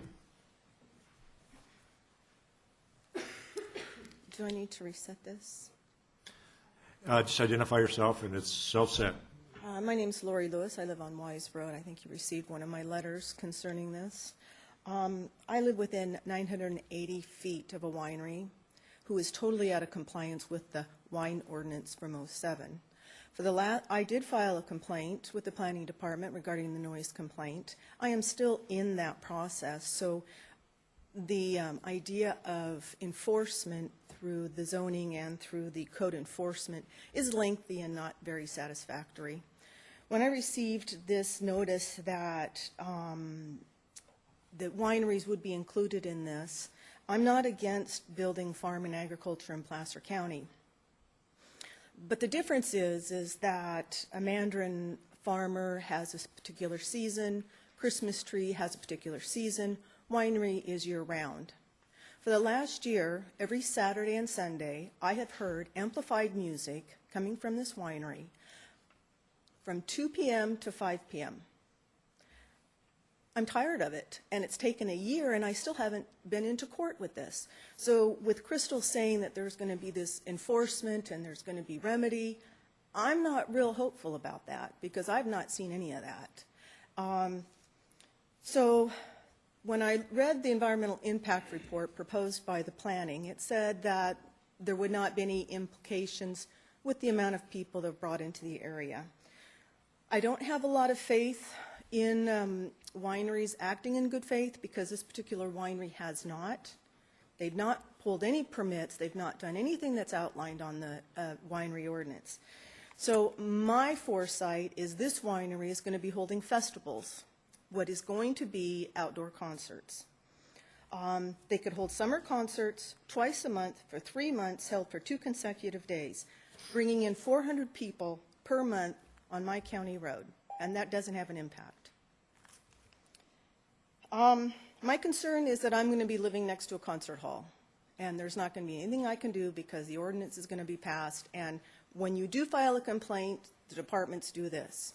It's code enforcement, it's planning, nobody wants to take the ball and run with it. There should be some serious consideration before allowing this because it's an impact. I have several neighbors that were not able to attend today. They're either working, they're caring for a ill spouse. As you can see, I'm very frustrated and very angry because the process has not worked for me, and it's been a year. Thank you, gentlemen. Thank you.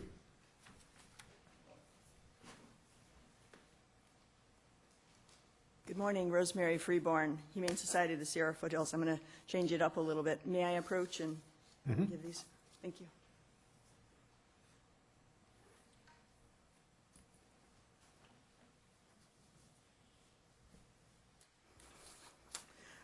I did submit an email message, which I saw was in your package, but I'm here to clarify it a little bit today. In the proposed language on 1704.020, I'm asking that the language be amended where it says temporary events, including but not limited to rodeos, weddings, concerts, and overnight stays by participants are not authorized as temporary agricultural events. I'm asking that that language be amended to say temporary events where animals will perform or any competition with animals between 2 or more persons, and then pick up weddings, concerts, and overnight stays. I think it's important that if we're going to have animals out there, especially in the summer, that we have some kind of enforcement that our agency knows, and we can go out there and do some enforcement and make sure that they've got water and taken care of. The second part, and also that will, as it stands now, it talks about rodeos, but this will also include things like pig races and circuses. The next part, I do have an error. It says proposed language. It should be existing language. And just to put the definition and this section, which is not being proposed as a change, but to make them more uniform, I'm asking that temporary commercial recreations events such as circuses, carnivals, and open-air theaters be amended to read rodeos, events where animals will perform, just to put those two together. Again, that is not anything that's being proposed right now. That's it for me. Thank you. Okay, thank you.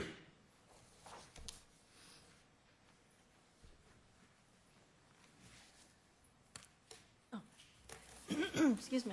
I'm Muriel Davis from Penryn, and I have something I wrote down. Maybe I'll get within the 3 minutes for that. My concern about this ordinance is the inclusion of private roads. What part of private is not understood in the term private road? A private road is actually an extension of the driveways of all the property owners that are on that private road. And that means no public access, and it implies little traffic at all, except for, the families that live on the road and their friends and other relatives. And some roads even have signs that say residents only.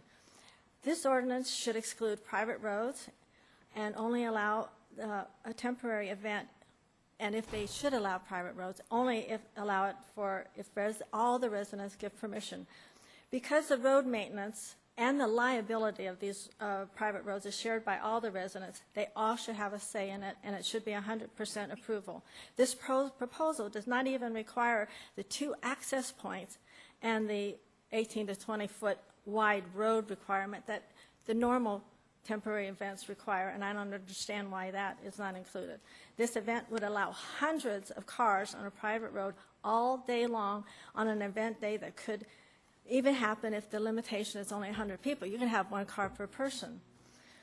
The county has no money nor manpower to enforce that 100% maximum, and on a private road, law enforcement will not help in encroachment restrictions or with vehicle accidents, except for a DUI. If there's a DUI, the CHP will come, but they will not come on a private road. If there's an accident, and private road owners are liable, this ordinance would put private road owners at a risk. Many roads are only wide enough for a fire truck. This ordinance will allow the county to take over private roads without the responsibility or the liability.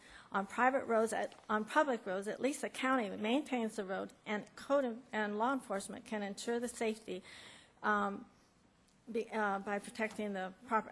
But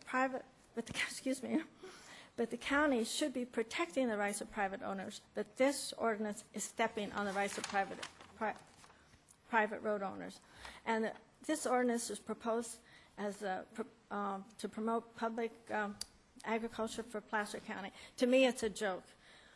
There's no requirement to have a Placer County agriculture. Someone could have an event, a festival, whatever that means, and have a display of Mexican blueberries or zucchini, and it would still be a legal event with this ordinance. And I don't even know what a festival is. But this ordinance should be changed to not allow on private roads or have permission for, or everybody should be 100% permission, and it should exclude wineries. Thank you. I have more, but I couldn't. Okay, thank you. I have a little question here, if I can ask you. Pardon me? It seems like, a private road is, all the people that live on that road actually share in ownership of the road? Not everybody has ownership. They have easements, but they all share in liability and maintenance. I mean, they don't all... Not everybody owns it. Some people just have an easement to someone else who has that ownership of that road. Okay. Now, So I guess where I'm coming from is, that being the case where you have several people that have an interest in the road. Yes. And the county doesn't have interest in that road, isn't it possible for all the owners to get together and set the rules that will apply for that road amongst themselves? I don't know. I don't have the legal expertise whether if the owners got together and said no events are allowed on this road, would this ordinance not apply to that road? I don't know. Well, it seems to me that, the owners of the property should be able to set the rules of who can, and what's going to go on. These roads were agreed to in private many years ago, and all they say is they're private roads, which means, by definition, no public access. And now this ordinance is opening it up to everybody in the world, because anybody from Bay Area to LA could come to these events. And to have multiple events, 12 of them in a whole year, and that means you're adding 12 more winery events by including wineries. To me, it's a danger to the property owners of the county to allow this ordinance on private roads. It's a danger. I can hear. Because I already checked with. We had an accident on a private road. The sheriff won't come in. Only if it's if someone's drunk and they have an accident, but you're endangering the public with this ordinance. Yeah. I mean, I guess in my mind, what I'm thinking is, the county really doesn't have the ability to authorize people to use a private road. The private road owners and easement owners. This ordinance is allowing it. It allowed it for the wineries. Well, it allows it, but it doesn't authorize it. The ordinance doesn't authorize people to use that road. Huh? The winery ordinance did authorize it. I think is what we're looking at. We're not looking at the private road because it is private, and we're looking at the business. So it doesn't matter wherever the business is at. It's agriculturally related, and if it's off a private road, public road, the owner's own private road. We're just looking at the business, not how the people are getting it. But this ordinance is opening it up to include private roads, and I don't think that's appropriate. Okay. Well, and that's an ordinance into law unless people can pull up all their road agreements and say no events are allowed, and I don't know if that's even legal. Well, I just wanted to, thank you. We can appreciate what you're saying. I just wanted to get a better understanding of what your position is, and Yeah. I think I have it now. I appreciate it. And there is no vehicle enforcement on the road. Right. So they can have an accident and the sheriff don't have to come. That's right. Thank you. Good morning. My name is Marilyn Jasper. I'm speaking on behalf of Public Interest Coalition. Our interest, our concern is also with private road, and just hearing that last little conversation, I might have some other things to submit to you at a later time. The problem is there are no criteria, no inspections, no enforcement for these events on private roads. Public roads, they have the right, I think, to have festivals or whatever if they go through that permit process. But we heard today it's complaint-driven. The parcel is flagged or notes. Those are useless because this proposed ZTA says the exempt permit shall be issued. So it's not a discretionary permit. They shall allow them to have 6 two-day events. Secondly, I'm going to use my road as an example. Single lane, 2 cars cannot safely pass. They can pass safely as long as somebody goes off the road. We have had our road blocked, all of our neighbors coming and going. You're blocked until somebody gets a tow truck out there or gets it out. That means I don't get home, I can't leave. It also means emergency vehicles can't come or go to my house. If the condition in this ZTA said standard that these events, these exempt events, could take place only on roads that met public road safety standards, that would possibly make it acceptable. As it's currently worded, it opens it up. The existing permit process right now does protect some of us from these kinds of egregious activities. On my road, there are 11 residents, homeowners. There are 4 conforming parcels, the way it's written. That would mathematically figure it out. That's 48 days of two-way traffic all day long, or as long as the festival goes on. That is unacceptable and unsafe. And dealing with that, I know that the county is proposing this by saying it's to provide relief for agriculture in the general plan. The general plan also requires protection for the community. I think that's a more overriding umbrella. It also says that we'll regulate the use of property through zoning, blah, blah, blah, in order to promote the health and safety and welfare of the public. That is the overriding consideration in the general plan. These other policies are good. Everybody supports agriculture. I raise crops. I'm not opposing agriculture. I'm opposing this zoning text amendment because it takes away our existing protections. It opens the door to abuse, and there are other viable marketing options for agriculture. Thank you. Okay, thank you.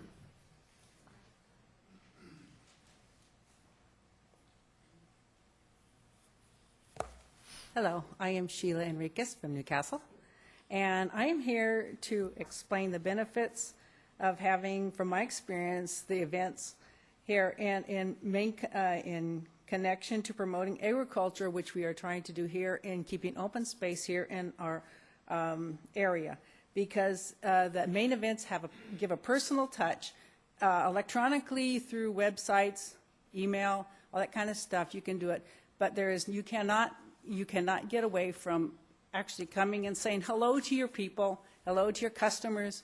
They can say, hey, you really do exist. We're not just on an invented page. So that's what I came to say, and I'm glad that you're looking at this as some way of being able to maybe make this better and make this safer for everybody, but also realize that you never know the neighbor down the street or the person who just moved in. Do they know where our food is coming from, and our local people that are providing it? Thank you very much. Okay, thank you. Good morning. Good morning. I'm Kurt Miller, and I'm also from Penryn, and I'm a farmer that needs the revenue off of my property. Fortunately, I'm on a public road, so the private road is not a concern of mine, but it is a concern of my neighbors. I also live in Sun City, Roseville, so I see both sides of the picture. When I was in San Jose, my neighbor brought in a hive of bees. I didn't like it. I wasn't bee-oriented. Now that I'm in Sun City, I would hate to see a farmer or a neighbor bring in a hive of bees. And this is the kind of situation we got in, because in Sun City, it's probably my largest Mandarin market. So we have both. We're trying to blend both ways. And I'd just like to have a few bullets here instead of going on. I think we should, if we're going to have a get-together, we should really have 3 days. That set-up days and tear-down days. It only gives you about a day and a half, 2 days to have the project. 250 people I think, would be basically the minimum size that we should have. And maybe we should control it by the number of cars that we can actually put on the location.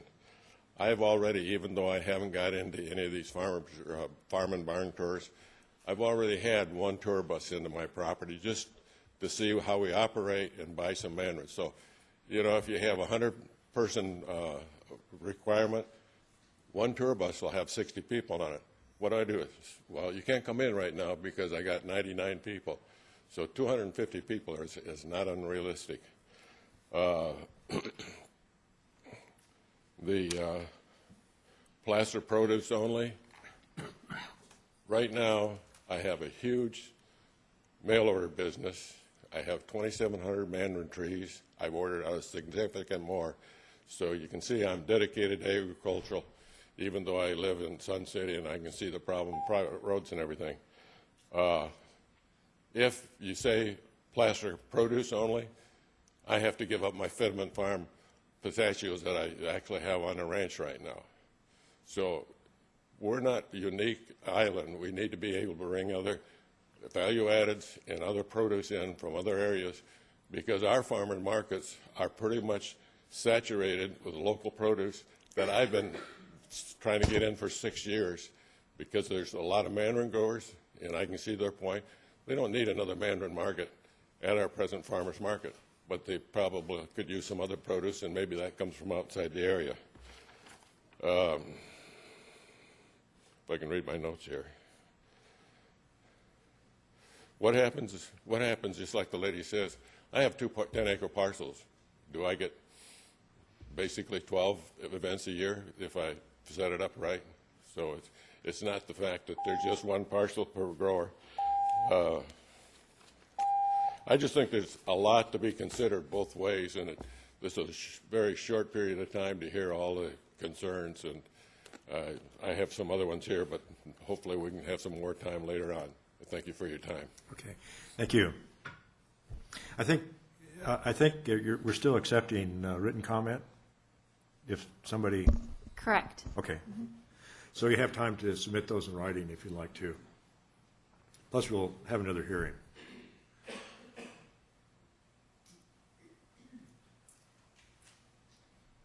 Hi, my name's Claudia Smith. Live in Auburn on a private road. We also operate a farm on that private road. We have had occasion where we've had to have the sheriff's department out on our private road, and they do come. They are there for our emergencies, just like everyone else's. We have had issue with people going across our private road. Just because you have a private road does not mean that you can deny access to people driving on your road. We have gone through, we have a road association, and we have gone through many hours with land and real estate attorneys, and you have to put signs up, and those signs have to be there for a certain number of years before you can say, no, you may not come on our road. So, with that said, I've also been in agriculture for 18 years, and I am telling you now, we do not have enough local food to feed this county. And we need more farmers, we need young farmers, and we need access to events that will encourage the communities around those farms to know they exist and to know that their farm next door to them provides them good local produce that is not brought in from who knows where. It's not trucked in. It has no air miles on it. It has no truck miles on it. They can buy from their neighbor, or they can go to the farmer's market and buy there. The produce is better, the produce lasts longer, and it's just a win-win. We have to tell Placer County population that agriculture is viable and agriculture is needed, and we need to continue these things by showing our farmers they can have these events to bring their customers in and the rest of this population in to see what's going on. Thank you. Thank you.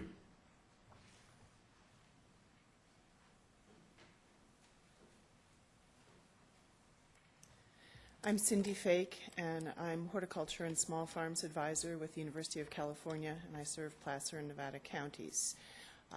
As part of my job, we do a lot of training and education of the new farmers that Claudia was talking about, and we also put on farm business planning classes.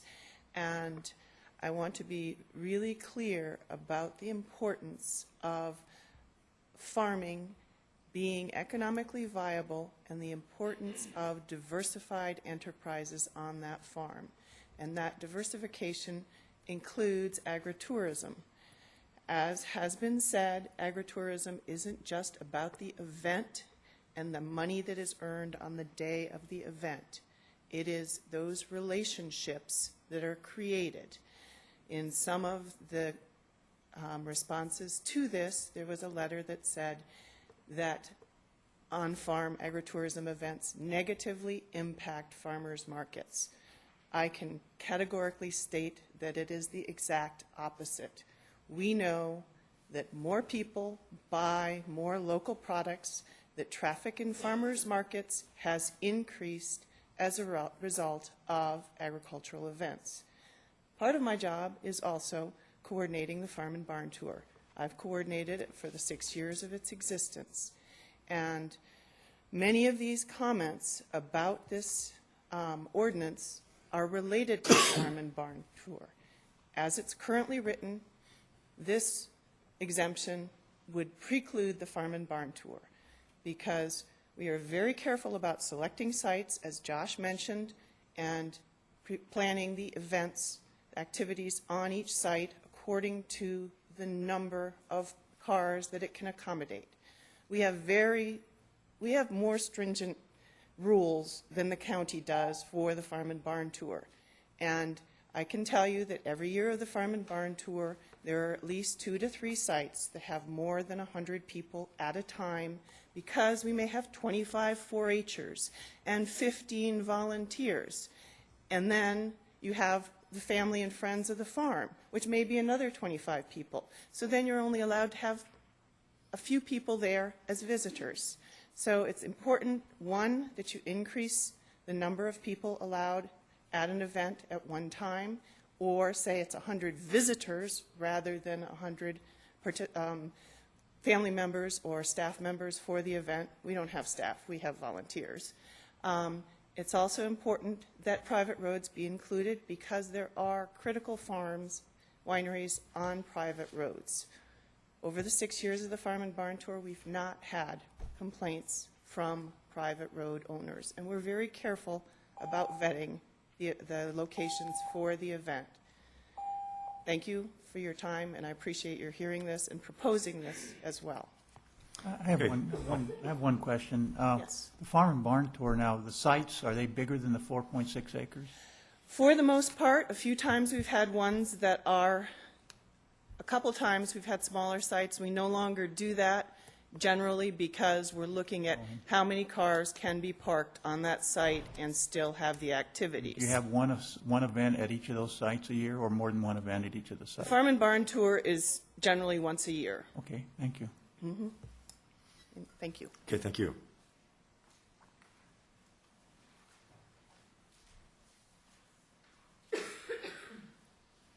Christine Turner, Placer County. I just want to say that I've also participated in the Farm and Barn Tour as the county's agricultural commissioner in the 6 years that it has been in existence.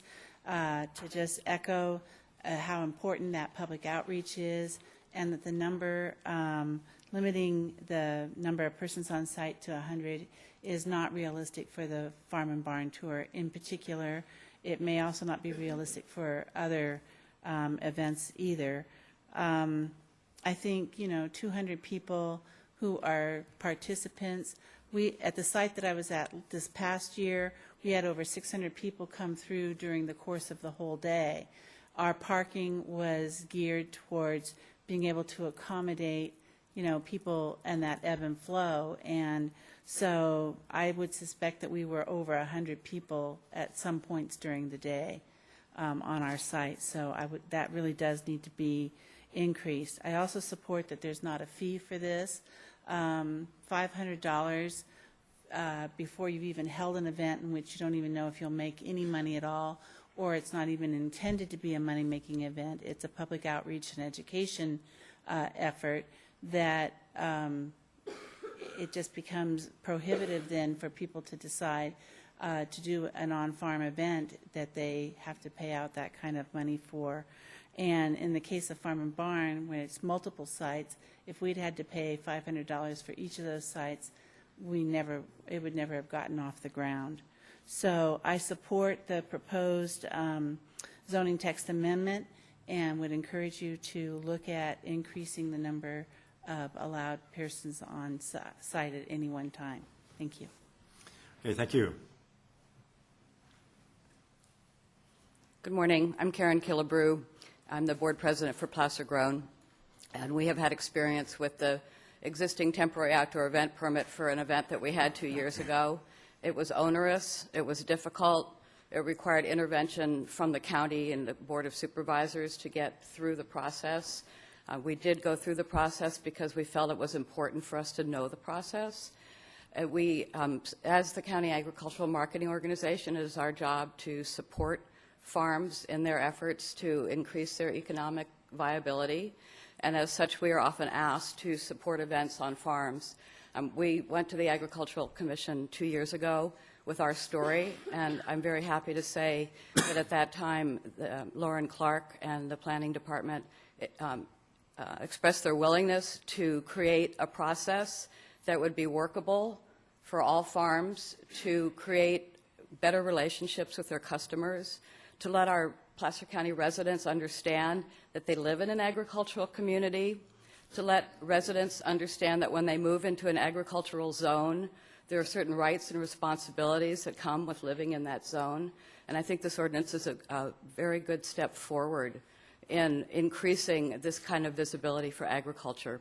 I do want to also say that I think that the number of people needs to be increased. As Christine and other people have said, it requires a lot of people. It takes a village to produce one of these events. And by including caterers and event staff in that minimum number, I think it's creating the wrong message. I think that there would be a very minor modification in language that would be possible, that if you increased it to 200 and someone proposed a larger event on a larger property, that they could come with justification that because of their situation they could provide enough parking for a larger number of people, and I would urge you to consider that modification in number of people. And thank you very much. Okay, thank you. Are we running out of steam? Next.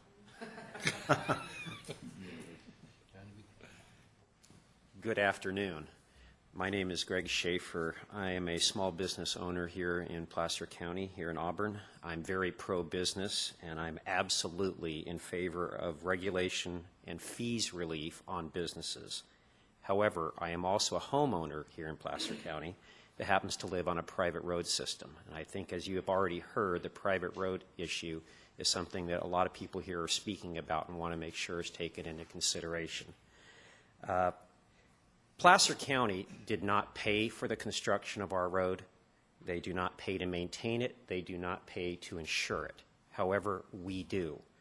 The road system in our neighborhood is a series of easements that is built for the common good on each of our parcels. Each homeowner actually owns the land under the roadway, and that question came up earlier. We actually own the land. The easement is through our property. Unfortunately, this arrangement has also opened up every property owner to personal liability for their section of the road.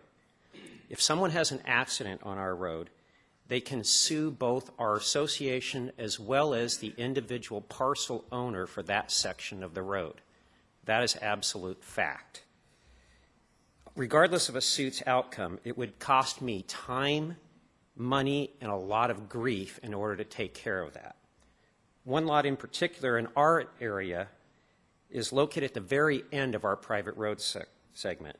It would be subject to this ZTA. The only way to get to this property is through the private property of 12 different parcels. This is easements through people's personal property. The egress alone to enter our private road system is questionable at best. The issue of safety and subsequent liability is very, very real. I own a portion of that private road system. I have the liability and maintenance responsibilities for that section, and easement for my neighbor's current use runs along that roadway. But the ZTA wants to expand upon the current arrangement and allow new and increased traffic on my property without my permission. That is simply not fair. I understand the idea behind the ZTA is to support Placer County's agricultural community. However, and this is very, very important, somebody else's success should not marginalize my rights as a property owner, and that's what the ZTA would do. There are things that could be done to improve this ZTA, and I think some of them have already been mentioned. One of them, quite simply, is to exempt private roads from the ZTA. That's very simple. Again, these are our roads, not Placer County's. The second would be to have some level of approval by the homeowners. I've heard as low as 50%, as high as 100%. I believe that would be up to your board. In conclusion, I'd also like to add that having it limited to 100 vehicles or 100 people on site at any given time, as you just heard, allows for 200 up to 600 people coming and going through our private road system each and every day for each and every event. That is a liability and a safety issue that absolutely must be considered. Thank you. Okay, thank you.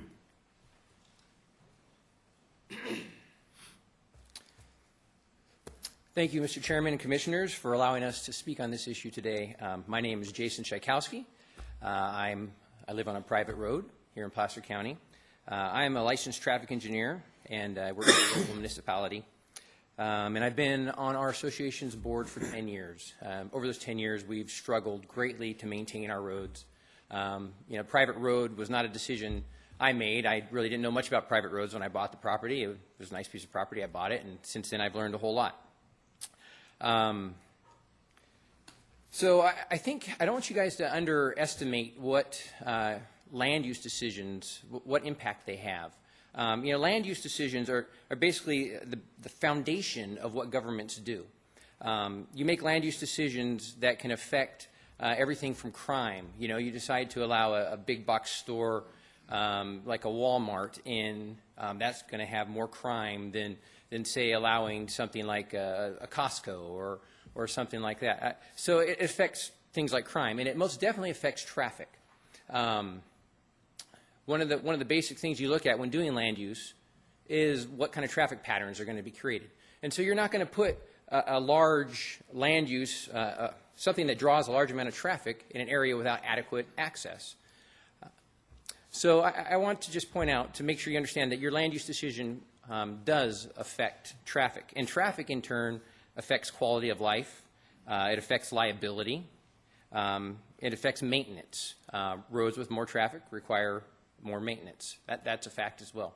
And so this land use decision, while the county staff was saying that, it's generally in the past, it's a private road, it's a private issue between private landowners. I think we heard here earlier today that there's really not a lot we can do as owners of this private road to stop other owners of the private road from using it. We've gone down that route, hasn't worked out for us.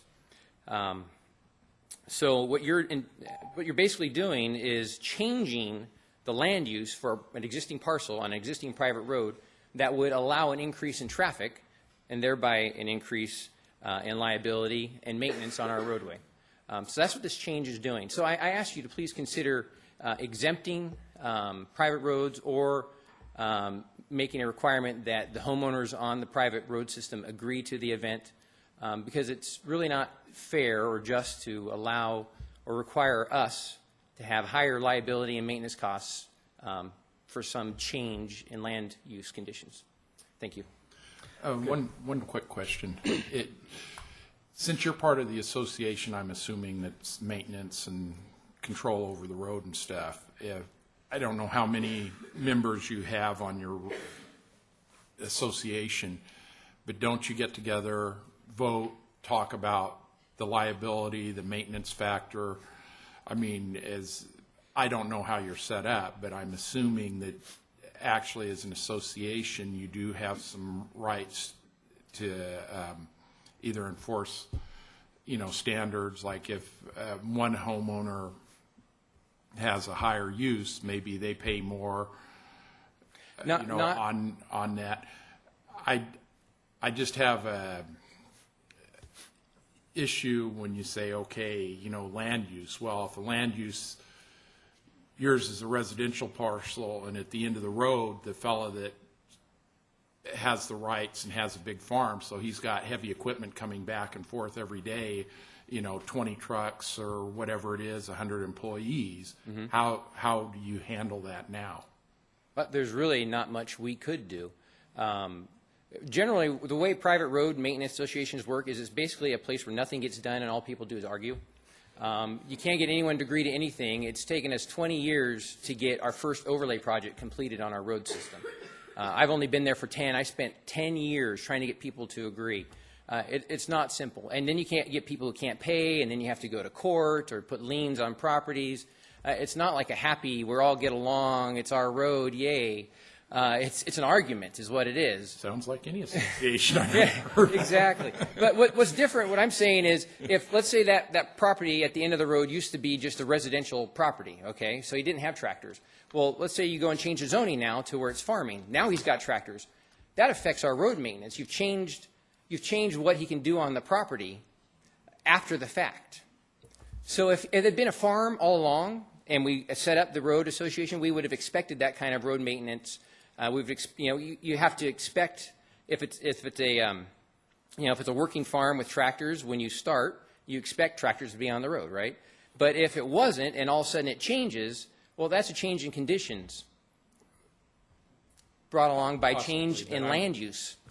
I guess I'm always thinking, though, if it was ag land to begin with, maybe they weren't working it at the time that you bought. But if the zoning and everything is in place, it could come in.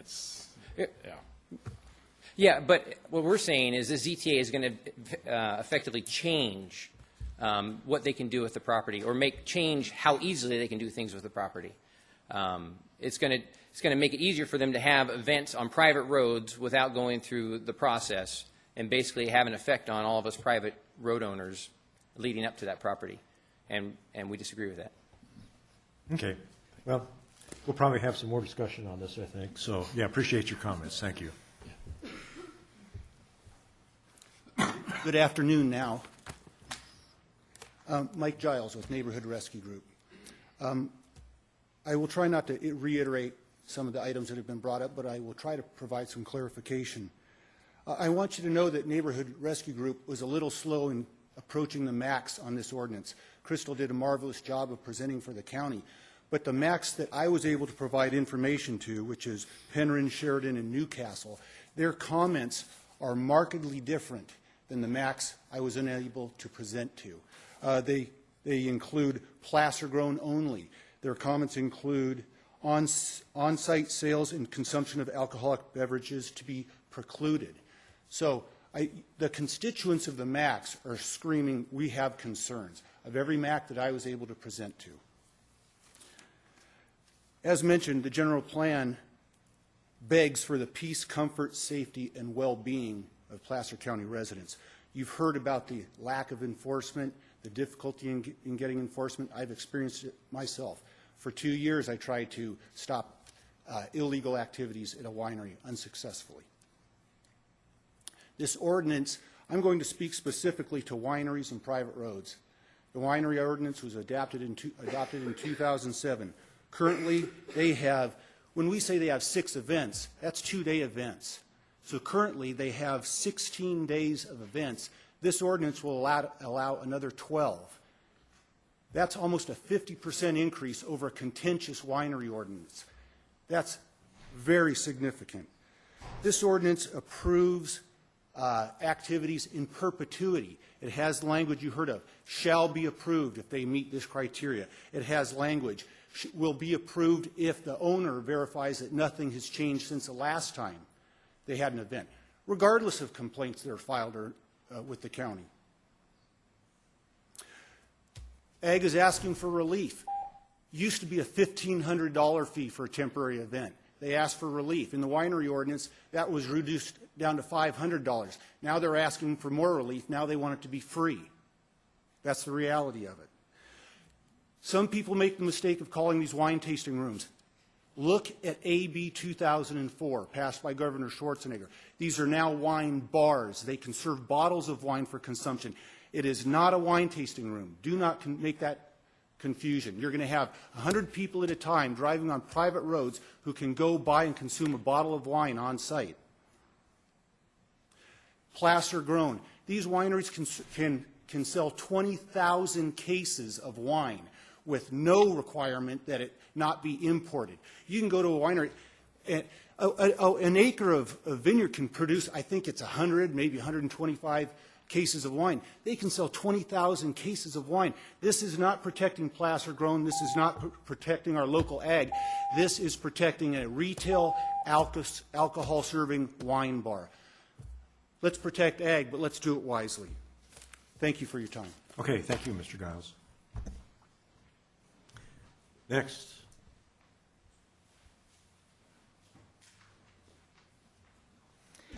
Tina Wilkins, owner of Vina Castellano Winery, excuse me, in North Auburn. I want to address the questions that I think it was Ken who brought it up about the alcohol licensing at these events. irregardless of whether you're a winery or not a winery. I get several of these licenses for nonprofits throughout the year. Anybody who has a temporary outdoor event has the right, because alcohol is a legal commodity here in California. Also, wine is an agricultural product.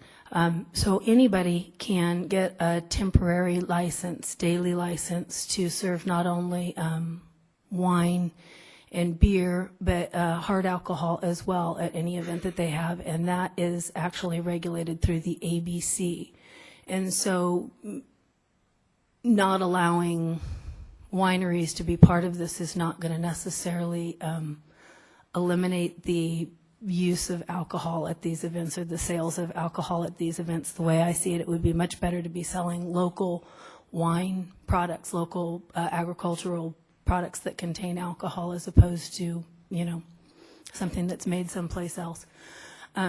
I'd also like to mention, again, reiterate that wine is a legal product. We are regulated probably quite a bit more than most of the other farms, based on the fact that there is alcohol in our value-added product. It is not legal to consume alcohol to a certain level and drive. There are laws that are already made about that. This doesn't need to be addressed in this. Those are things that we're punished for as owners of wineries if we don't adhere to the strict standards of regulation. My tasting room, my on-site tasting room, has been open for 2 years. There have been about 15 wineries operating for well over that, about 10 years, and there's not been one alcohol-related incident in that time. I have a larger parcel of land. I can hold, you know, I come from a nice, good Catholic family. Easter, there's 75 people on my premise that are all related to me, and you wouldn't notice it. We've never had a complaint on our site. We've had well over 100 people. I think it needs to be, the number of people needs to be concurrent with what parking that you have available.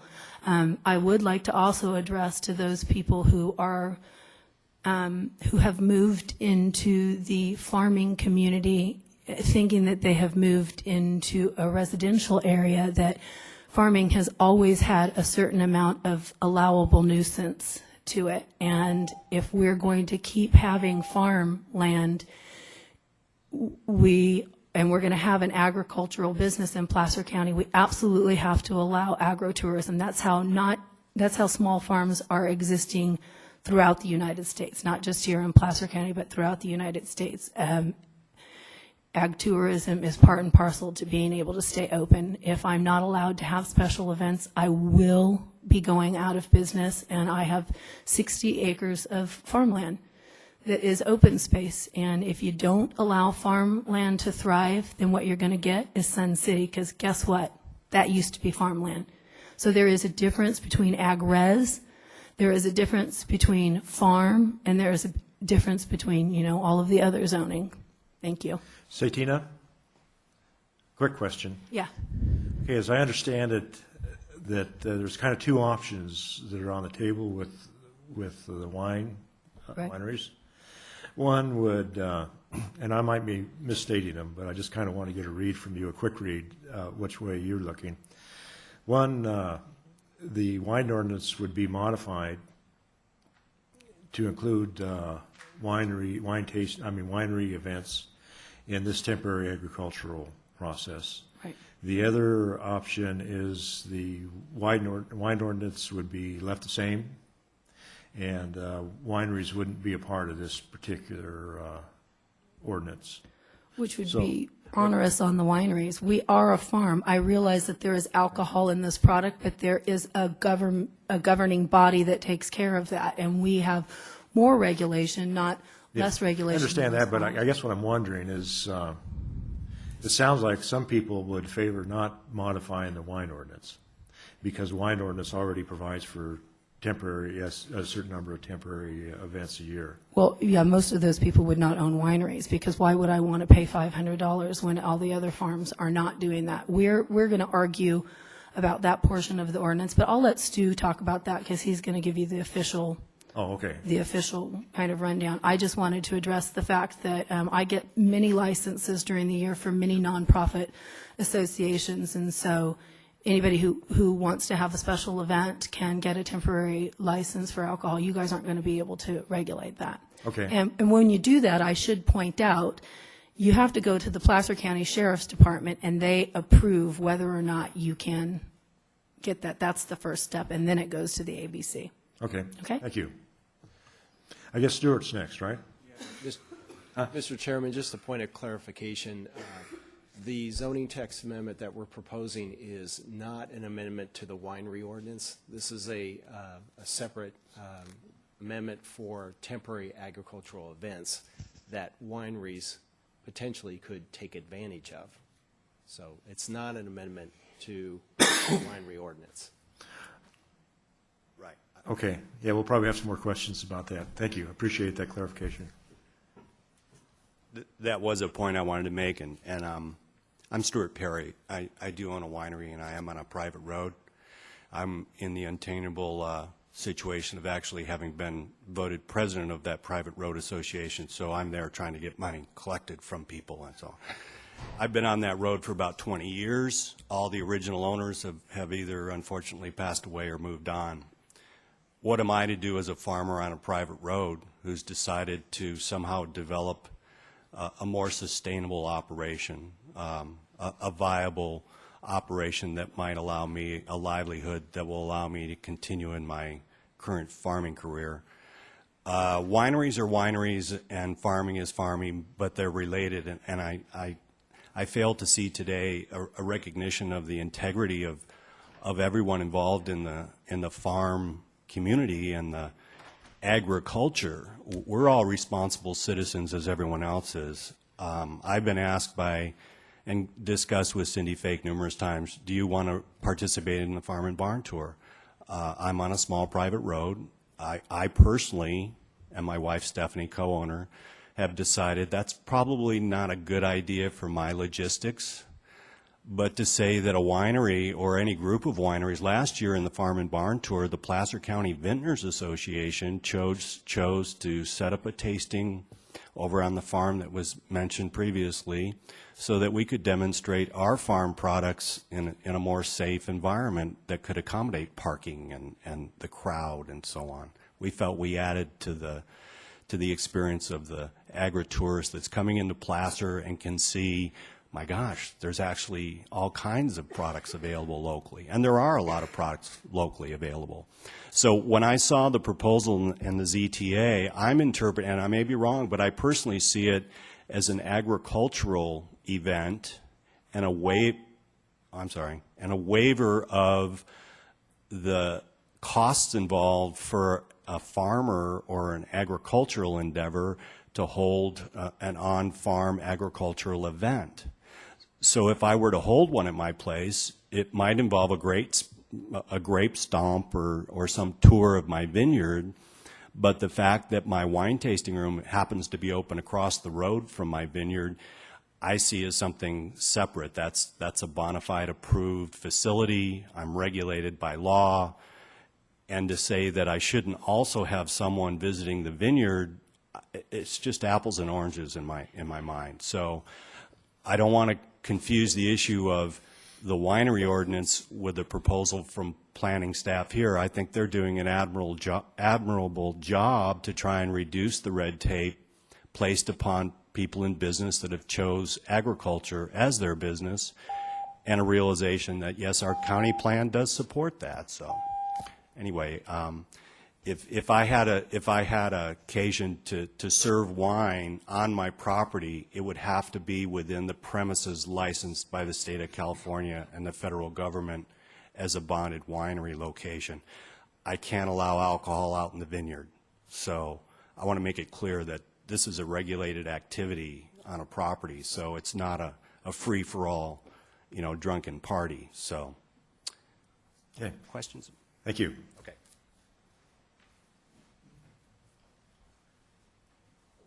Good, I guess it is afternoon now. My name is Phil Maddox. I am the owner of Lone Buffalo Vineyards. I'm also the vice president of the Placer County Vintners Association. And I would like to touch on a couple of items here. First of all, I faxed a letter in yesterday, and I'm not sure I got it in time. As I understand from previous presentations here, that the time for submission of written material is still open. Is that correct?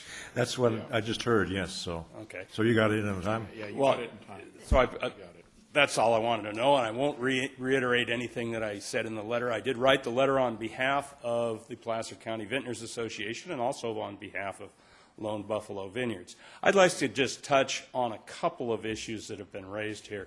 First of all, there's been a lot of talk about private roads. Lone Buffalo Vineyards is on a private road in a res ag district. We have neighbors.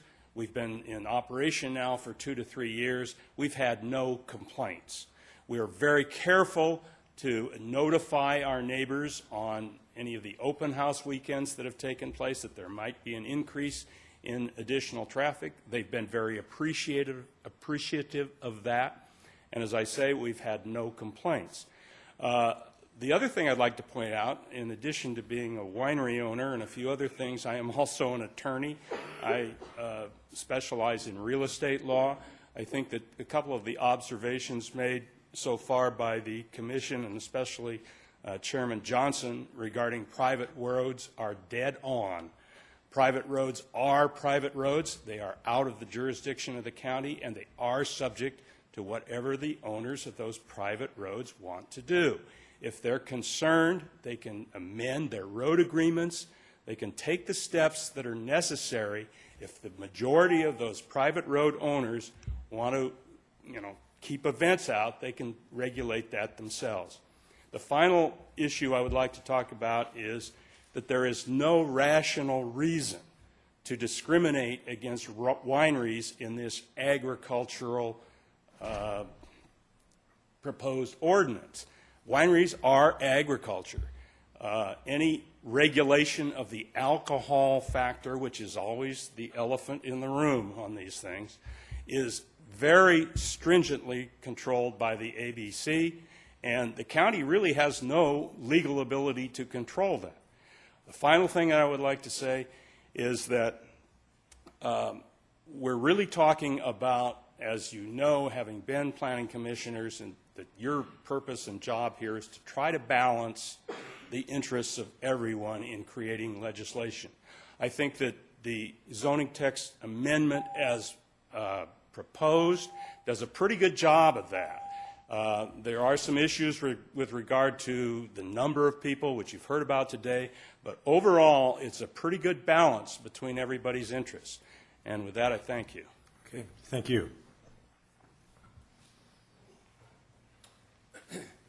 Good afternoon. My name is Jan Decker, and I represent the Placer County Convention and Visitors Bureau and the California Welcome Center as their CEO. And I'll try to keep this very short today. We've had a lot of good dialogue here that I've listened to, but I'll make it very clear I'm here to support the ranches, the farmers, and the wineries. And you might want to, I come with a little different perspective on this because I look at those as the draw that brings the tourists and the visitors to our area here.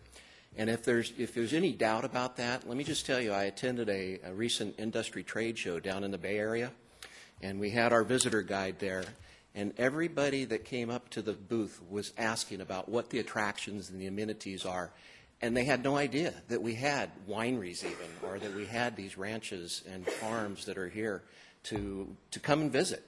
And believe me, we want them here. The question is, well, why would we want them here? Because they're going to bring revenue to the community. But it's broader than that, too. It's not only the ranches and the farms and the wineries that are going to benefit by these tourists and visitors that come to our area, but it's the restaurants, it's the gas stations, it's the stores, the boutiques that are also going to visit when they, after they've gone and visited and done the tourism thing. They're going to want to eat, they're going to want to shop, And so everybody benefits. So I just, again, as I say, I come with a little broader perspective on this. I think it's important that we support these. It's hard enough in this economy, we know already. I just support all of them, and I hope that we can give them a break on this. Thank you. Okay, thank you. And I did it before the bell rang. Okay, how we doing, folks? One more? Well, we can take two more, too, if somebody else wants. Okay.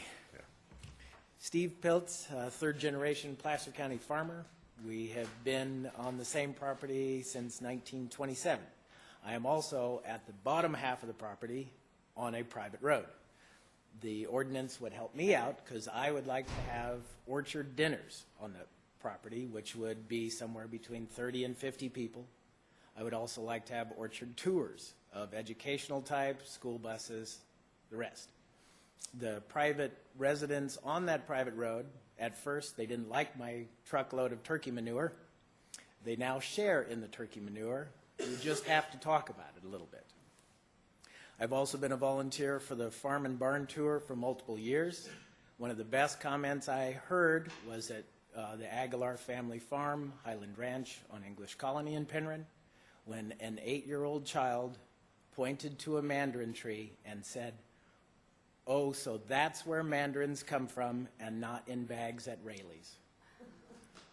I thought that was, growing up on a farm, I know where all this stuff comes from.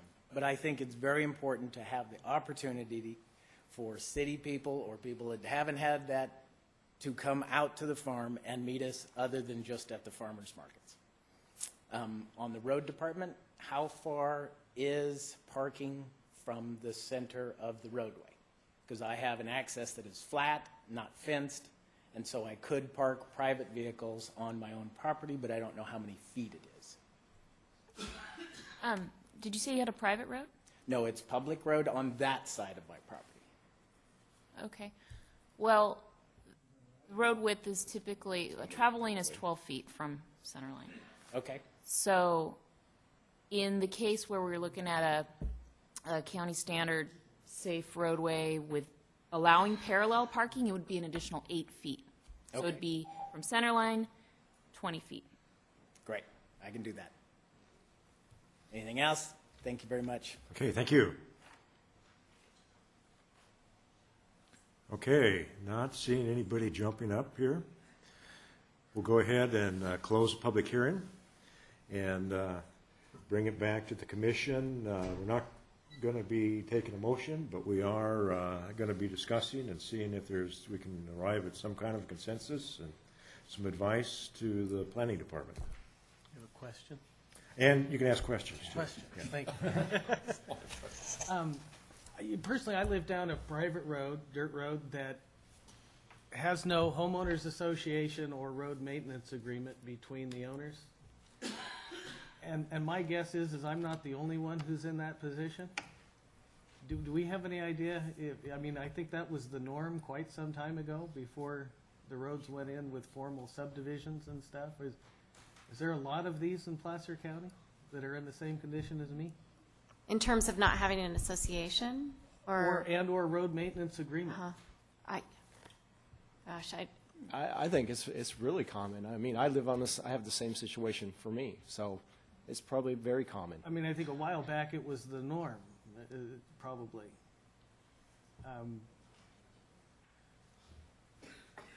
And I guess just when I hear comments like that they can be dealt with through the association or through the road maintenance agreement, I just, need to be mindful that in a lot of instances, neither one of those exist. And so, maybe we need to look at something that can address the rights of the other property owners on that road or something when this situation exists.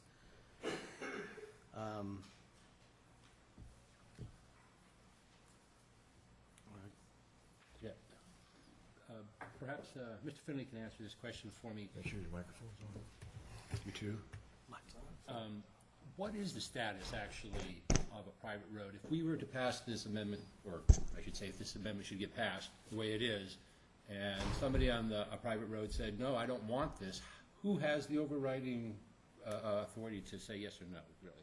Well, as I believe I heard either Ken or somebody else say up there, what this ordinance does is allows an activity, but it doesn't mandate that activity.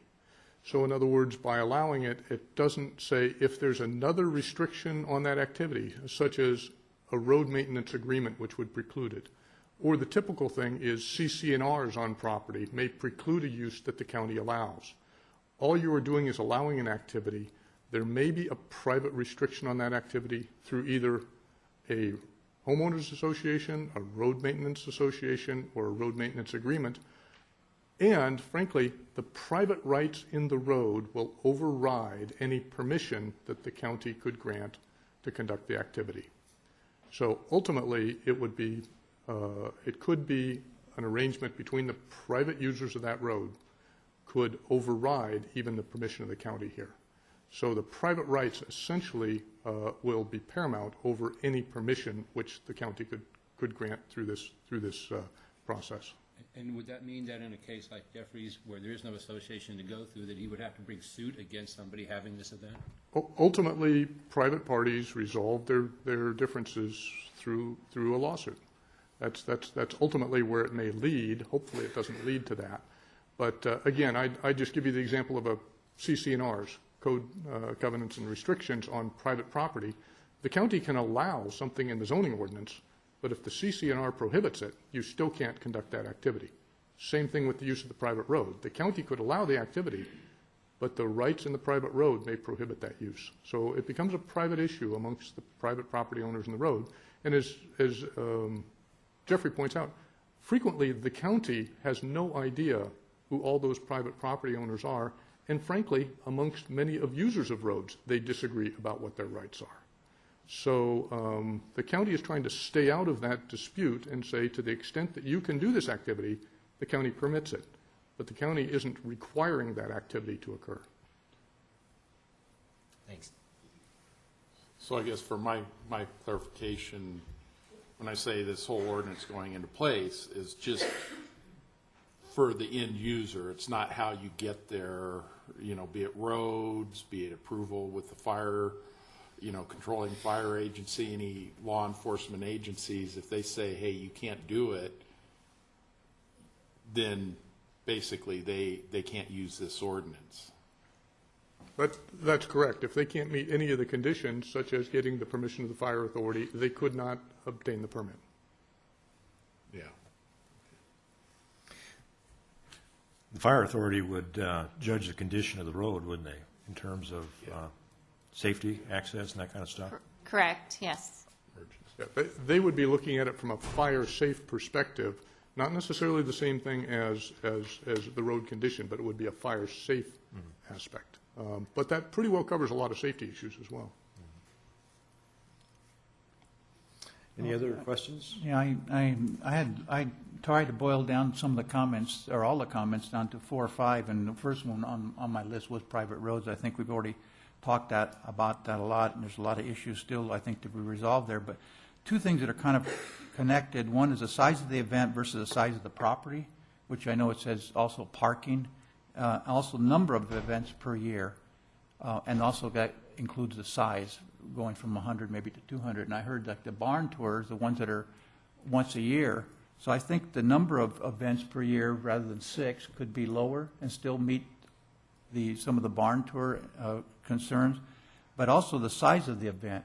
I think we need to look at a 2-tier system at least on the type, the number of people that are allowed on a property, because I think that could be a problem. That also could maybe be an issue to resolve some of the private road issues, meaning that you know, you only have so many in a smaller road because the property is a little smaller at the other end, where a bigger property maybe is adjacent to a public road.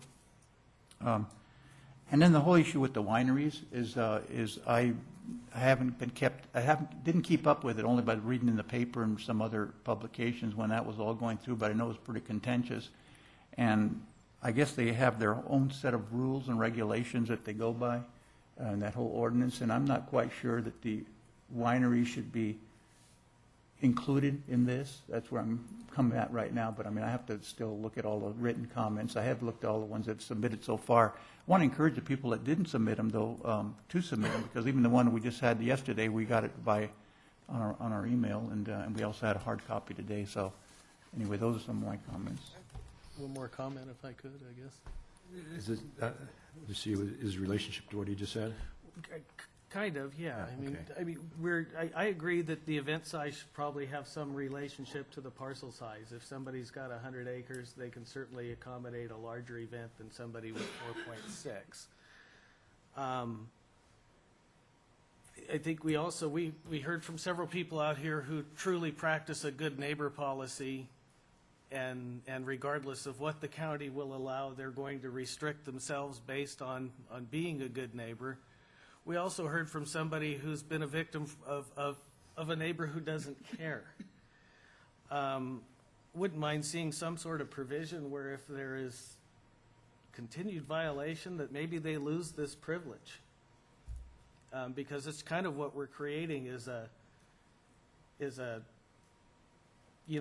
free pass, so to speak, to avoid a lot of layers of regulation for people who can be good neighbors and practice this. But if you consistently can't, then I think you ought to be subject to a more strenuous review. I think what you're talking about is something like if you go hunting and violate your hunting permit, they revoke your permit for 2 years and you can't reapply for a permit. I think, is that the sort of thing you're talking about? Something to that effect. I mean, something with some teeth in it, though, that it doesn't take 2 years of wrestling to come to a conclusion. And I wish I had magic answers to suggest what, but obviously if we all can be good neighbors, it's not an issue, but there's several people who are more concerned about their rights than what those rights or what the exercise of those rights have on their neighbors. And if there's a continued problem or multiple violations of whatever this ordinance winds up being, that then they have to go back and apply and go through the more strenuous review process, pay the fees that are appropriate for the amount of county time they consume, and require more input from their neighbors and such that are affected by it. Yeah, we can certainly do something like that. We can bring back some modifications that include violations of the ordinance.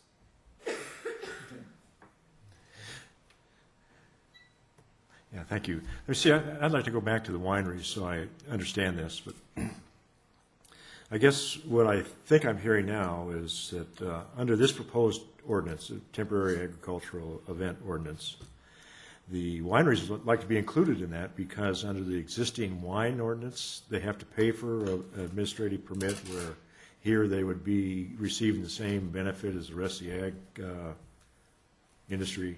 Is that correct?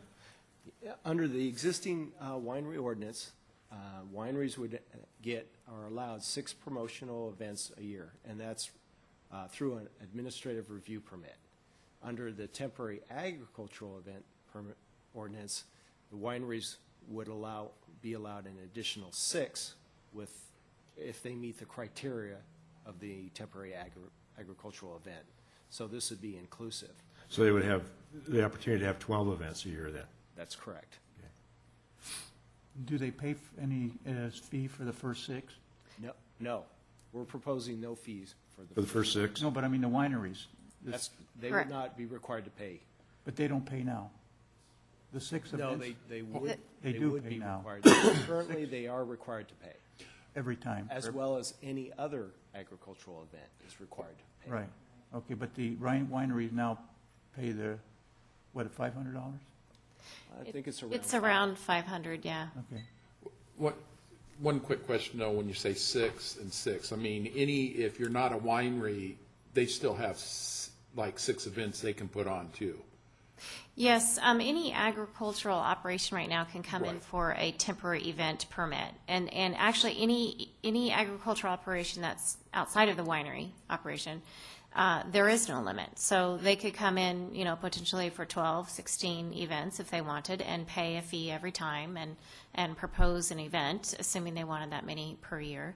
The wineries, however, are limited in number in the number they can have. Right now, it's 6 with the ARP, and they all pay a fee at this point. And the wineries, in addition, are limited on the temporary event permits as it stands right now to 2.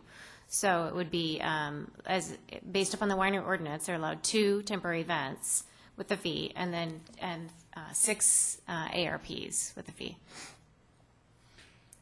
And then if we instituted this, it would give them 6 more. Correct, yes. If they want to do it. And same thing with any other agricultural use. Correct. So basically, we're saying going from 6 to potentially 12, and then fees are waived. For the first 6, yes. Yeah. Assuming they meet the criteria. If they don't meet, if any of these events come in and they don't meet the criteria, then they would be bumped to a permit process that's discretionary, and there's a fee involved. Okay. Is that how things like the pumpkin farms and Christmas tree lot or growing operations, is that how they function now, is through the full review process and paying the full fee because they go for more than 2 days at a time kind of thing? Yes, and some of those events, like the farmers markets and things like that, where it's an ongoing thing, seasonal, they'll actually get a use permit a lot, which allows them, to go for an annual, like every month, or every weekend through, a 6-month period or something like that. And with Christmas trees, it'd be the same thing. I mean, typically, they're there for a month, so yeah, they would get a permit for that. A lot of times, it's a minor use permit for those types of events where it's ongoing for multiple days during the course of a month.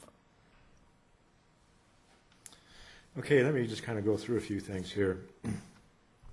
I didn't really, maybe I missed it, but I didn't really hear anybody that was having a problem with smaller parcels in 4.6.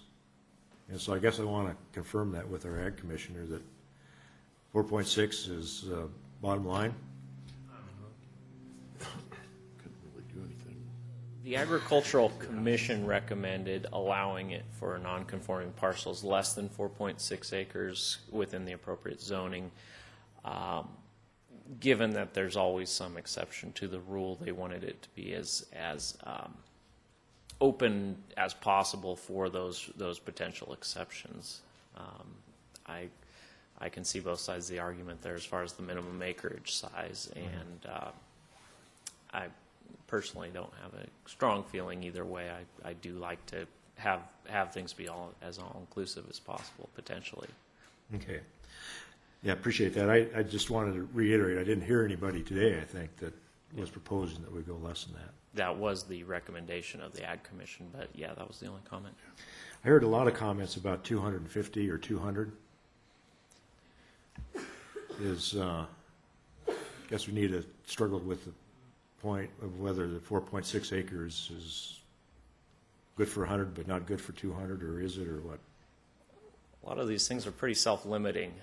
As I mentioned, the site I was coordinator for at the Farm and Barn last year had about 15 parking spaces, and we absolutely did not want 100 people on site. There was no way we wanted more than like 25, and so we took necessary steps because it would have just been chaos and not in the best interest of the event or the farmer to exceed about 25 people on site. It'd be silly, and you'd have a bunch of mad participants who were upset with you over it. So really, I think these sites are pretty self-limiting a lot of the time, and if you can't park more than X number of cars, you're not going to have them anyways. Let me see the idea that we just talked about. I'll get back to you in a minute. The idea we just talked about, where you have a 2-tiered system, yeah. Where, it seems like there's a lot of interest in more than 100, or not just a flat 100 for every event. Yeah, I guess I'm kind of struggling with, is there some way that working with the planning department we could come up with a two-tiered system that would maybe up it to 200 or more in certain circumstances? Yeah, I'm very much in favor of some sort of solution, just because using, a lot of these events do have a lot of volunteers, a lot of staff, and then it's a fun day, and a lot of family shows up. And I think one of the keys is the traffic impact of volunteers or people working there is not the same as the traffic of the participants. The volunteers typically get there earlier in the day. They park in a separate area. They are not going in and out all day. They're there on site all day, and then they typically leave after the event is over. And I think at the very least, excluding the on-site staff from the 100 minimum would be key, or some sort of a tiered system to acknowledge that where there is additional, farming by its very nature has large parcels of land typically involved, and a lot of farms swallow up, many more than 100 people easily with no impact outside of that parcel. So I would be very much in favor of something that is more accommodating for those parcels where it is appropriate. Okay. Ken, go ahead. Okay, well, to your deal to a two-tiered, whether it's 4 to 100 acres, my suggestion to all that just takes off on the parking aspect of it, because you can have a 100-acre parcel that maybe you could only park 50 cars in maximum, just because of the configuration, and you might have a 4-acre parcel that could have 25, 30 cars comfortably and not impact any of the other residents. The whole concept of limiting it to 100 or 250, my suggestion is look more at the vehicle, because that's where the impact is.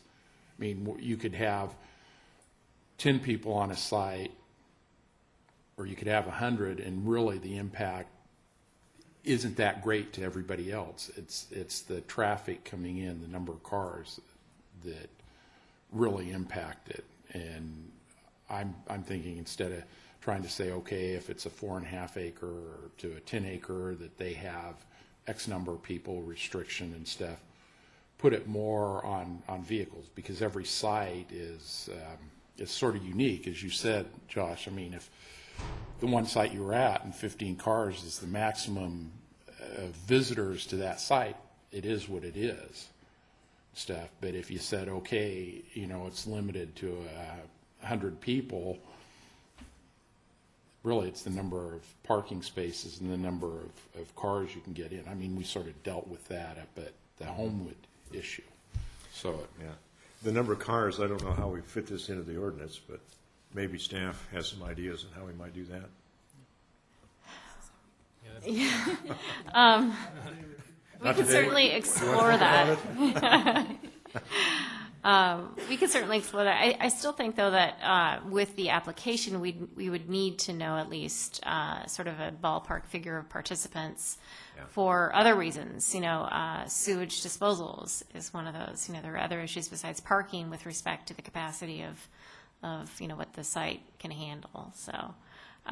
But I think certainly we can, we do square footage calculations for parking and what seems reasonable for a specific number on a specific site, whether or not they have the capacity to handle that. We could certainly explore that option. Okay. Because if they came in for a permit and they said, okay, I have 10 acres, but I have a clear 1 acre or acre and a half of parking, and configure it to where they can sort of tell you, and then that way you have a rough idea of how many people they would have come into the correct. site. Because also there's a number of turnover. I mean, it's not like 15 cars come and they park for the whole event. Right. It's just sort of like you would do with any commercial or retail type establishment. Yes, like I said, we can certainly explore that and some modification to the language to accommodate for sort of parking, like looking at the parking relative to the size of the site. Yeah. It does seem, though, that maybe the 100 limit is a little bit too limiting for certain events. Does that seem to be everybody's consensus here, maybe? Huh? Yeah, and other events, you know, it seems like 100 might be just a little bit too tight of a number. Yeah, I mean, my feeling on that is it all goes with the site size as to how many you can comfortably have on site and be comfortable, and that's usually restricted by parking too. Okay. So maybe we can look at that number. I don't know what the magic number is, but it seems like we need to take another look at that. If there's really quickly, I could make one comment back to your question about the number of events too. The larger the event, there's issues with advertising and the amount of man hours that go into it. And I mean, I think it's no exaggeration. Probably Cindy Fake could give better ideas, but I think the Farm and Barn, probably 500 man hours is a extremely low estimate of the amount of time it takes to put on just in planning that event. And there's no way it would be feasible to put on 6 of those a year. That's a huge event. I think the interest in like 6 events per year or something like that is more at the scale of like a barn dinner or a farm dinner, where you maybe have 30 to 50 people come if your site has a really neat barn or something that, you know, you can put straw on the floor and have a really neat experience for people and get to experience your in-season produce, something like that. Just the logistics of putting on a large event 6 times a year is just, I think that in and of itself would really limit the size if multiple events were to occur on the same parcel. So just my comment on that. Okay, maybe one more quick one for you, Yeah, and then sure. we'll let you sit down. We may have you get back up again. But there was a question about rodeos, you know, and I just thought, well, yeah, I understand why not rodeos. But then I think the discussion went beyond just limiting rodeos to limiting animal acts. And I guess the question I'm having there is, you know, sometimes you may, like the Farm and Barn, have somebody that's got sheepdogs that wants to demonstrate how their dogs work in agriculture. Yeah. Or you can think of other types of things, you know, showing people how a mule pulls a plow and those types of things. And so, at any rate, as we look at that, to me it seems like, you know, rodeo is something different than agriculture. Even horse races are different than agriculture. But there are certain animal things that should be permitted in this that demonstrate animals in agriculture. So, just a comment there. I presume you agree, right? Absolutely. I mean, cattle ranching on a land use basis, I think cattle ranching, which is animal agriculture, is one of the largest land uses in Placer County currently, and at least in the western portion of the county. And, you know, animals are certainly a major part of agriculture, and I wouldn't want to unnecessarily limit events that do revolve around animal agriculture. Okay, good. Appreciate it. Anybody else have a question for Josh this time? Okay. We'll give you a break here. Let me see on the wine. I think we discussed it. To me, it seems the question on the floor was, should wine be included or excluded? It seems to me that there'd be a consensus here that it should be included in this ordinance. Everybody else agreeing with that, or? Well, I see the concern is that, and take the alcohol out of it completely, they're a special interest group that's already part of the agricultural community that's been given a special zoning or written permission to hold these events. So they'll get that, then they'll double up with something else. However, that events that were given to them originally are no more different than what other agricultural growers can apply for as well, right? Okay, so they're not actually getting up on any. Everybody else is getting the same. In this case, if they were excluded, they would be discriminated against for that. Is that correct? Right. Okay. Just need to clarify that. Okay. Let me see. On the private roads, it seems like there's probably little that we can do in this ordinance above what is already required, that they notify the neighbors, and I guess prove that they notified the neighbors, as well as prove their share or ownership in the road, and that's pretty much what this requires. So unless somebody else in the commission can think of something else, I guess that's kind of where at least our advice would sit. Any other ideas? Not seeing any. Let me see, is there any other questions? Oh, go ahead. You're getting ready to speak? Okay. Well, I had one question, and it had concern, I guess, with the entire intent as a promotional for the agricultural business as opposed to a simple event where, let's say, you're having a concert to make money. How do you distinguish between something like that? Well, I don't know. I'll try and give you an answer. Okay. A concert, yeah. I can't see where a concert is a agricultural event. Yeah. Well, the Friends of Farmers are paying. Huh? It's a farm aid.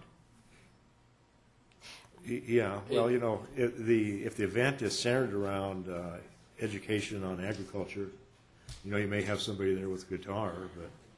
Like I say, how do you distinguish between farm aid and agricultural Well, promotion? see. So that somebody doesn't get taking advantage of having 12 or 24 events that are basically there to, Yeah, well, I think it's the purpose of the event. If it's a concert, if people are going there to listen to a concert, then it's a concert. It's a concert.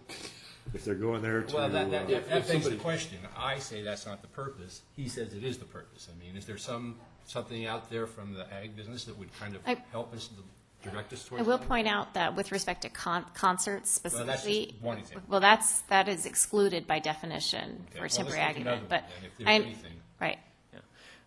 The intention of this, and I'm not sure if there's some way of clarifying that additionally in the proposed zoning text amendment, but the purpose of these events is to showcase the on-farm existing agriculture on these sites and to allow the farmer to make a connection with people that will lead to increased sales and increased profitability for their farming operation on the site.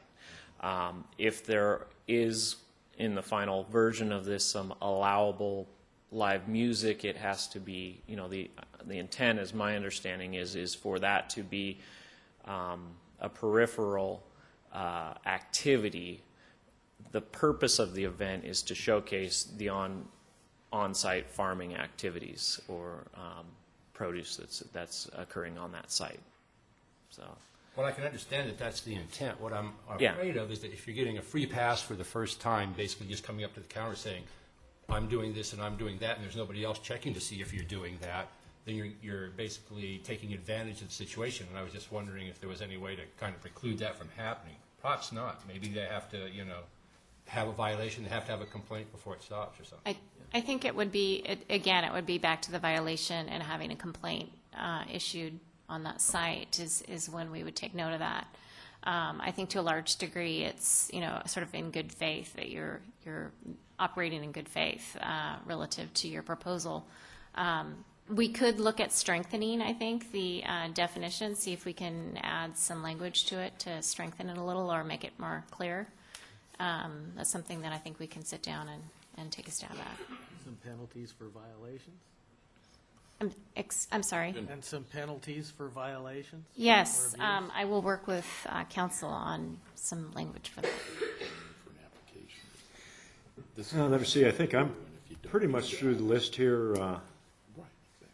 Is the commission, there's a lot of discussion about enforcement. Is the commission pretty much satisfied with the existing wording? I know fairly recently we did work on an enforcement ordinance that adds some extra steps in the process that hopefully streamlines it a little bit. But we did. That was recently approved by the Board of Supervisors, and I believe it has more teeth, so to speak. It's a little stronger enforcement than what was previously exists.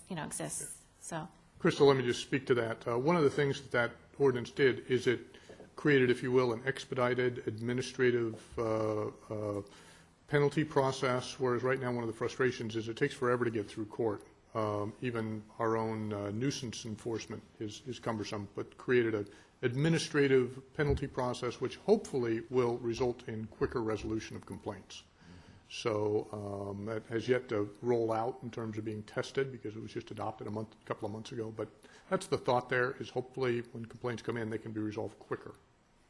So there really isn't a good way to have a special enforcement process, if you will, to this one particular permit. It's all got to be covered by our general enforcement process. Okay, thank you. Okay, commission or staff, is there anything else that we should be thinking about or providing advice on? Oh, go ahead. Yeah. Going back to the parking issue, or numbers of people allowed at the event, assume that the event is on a minimum size parcel and it's on a public roadway. Does it really make any difference if you can actually park on the side of the road, how many people you limit to as far as the parking goes? I mean, if I put 100 cars right down the county right-of-way where you're allowed to park, does it matter if there's a 4.6 or 100 acre parcel? They can park all the cars that they want off-site? As it stands, we're proposing that all the parking would be contained on-site and that no parking would be off. And I think the reason behind that is that while there are, in a lot of areas on public roads, you can park legally, that doesn't necessarily mean that you can park safely.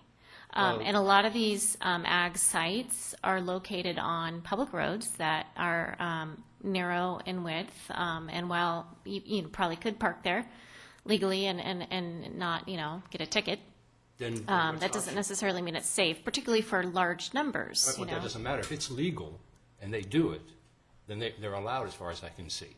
So whether you say it's safe or not, how do you justify saying you're going to get a ticket or you're going to have to stop your event if these people all park legally anyway? Well, one of our charges in creating this zoning text amendment is to deal with the issue of public safety, and so we're trying to be more conservative on that part and address public safety by, requiring on-site parking. So that's kind of where we were coming from with that. Well, what I'm wondering is, by requiring on-site parking, let's say that the applicant comes in good faith and says, okay, I've got this small area, I'm going to park them here, and 10 times more people show up and they park legally down the street. I mean, obviously you can't ticket them, they didn't do anything wrong. So how do you stop that? I mean, practically. The onus will be on the event organizer to inform the participants where they can and can't park.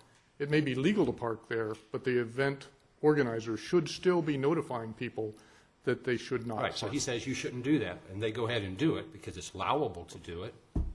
Well, but the point here is, if the onus is on the organizer, if they can't enforce that, that might not be an appropriate place to continue to hold that event. Could you repeat that? If the owner can't enforce the parking that somebody's doing legally, he can tell them to not park there? Correct. I don't know how that works. No, it would be, Mr. Moss has raised the issue of what happens if there are violations. It may be legal to park there, but if the owner is doing everything they can to prevent that from happening, then they're acting in good faith. I'm sorry? I think you could get punched out. I want to park here, it's legal, you telling me I can't? Well, but again, practical on the street kind of thing, I'm having a problem with it. I think, I'm thinking that. The event's already started. Yeah, I'm thinking that the event organizer, when they come in to the counter, you're going to ask them to demonstrate parking on site. And if they demonstrate that, then they get a permit. And for example, if their property is adjacent to the public road, they could post a sign on their property saying, please do not park here for the event. That's the sort of thing you'd be looking for the event organizer. Okay, I guess my question is that please is all they can do. Yeah. If somebody parks on the street and goes to the event, there's nothing anybody's going to do. In every endeavor, there's 5% of the people that are. Well, that could be 100%. I don't know. I'm just asking for. I'm just going to say that in every endeavor, there's 5% of the people that aren't going to follow the rules. But normally, I think what I'm hearing is you're hoping that the 95% that show up at the event are going to follow the rules that the property owner sets up. And the 5% that can't follow those rules, if they get a ticket or if they don't, that's their problem. So. Right. Well, what I want to avoid is having the person putting on the event trying to stop somebody from doing something that's legal. And that creates a problem that I see. I have this event. I got 50 people allowed here. You can't park there and come in here. Well, yes, I can park here. I'm just wondering how that, if there's anything you can do. Well, actually, not to get too fine a point on it. Suffer through it. In fact, we could say that you can't allow people to come on site who are parking off-site, because the requirement is you must only park on-site. So in fact, the event owner could tell people who are walking on-site, parking off-site, no, you can't attend here because you must park on-site to attend. So in fact, you could have that restriction. Then what if You can't stop them from parking there, but you could stop them from attending the event. Yeah.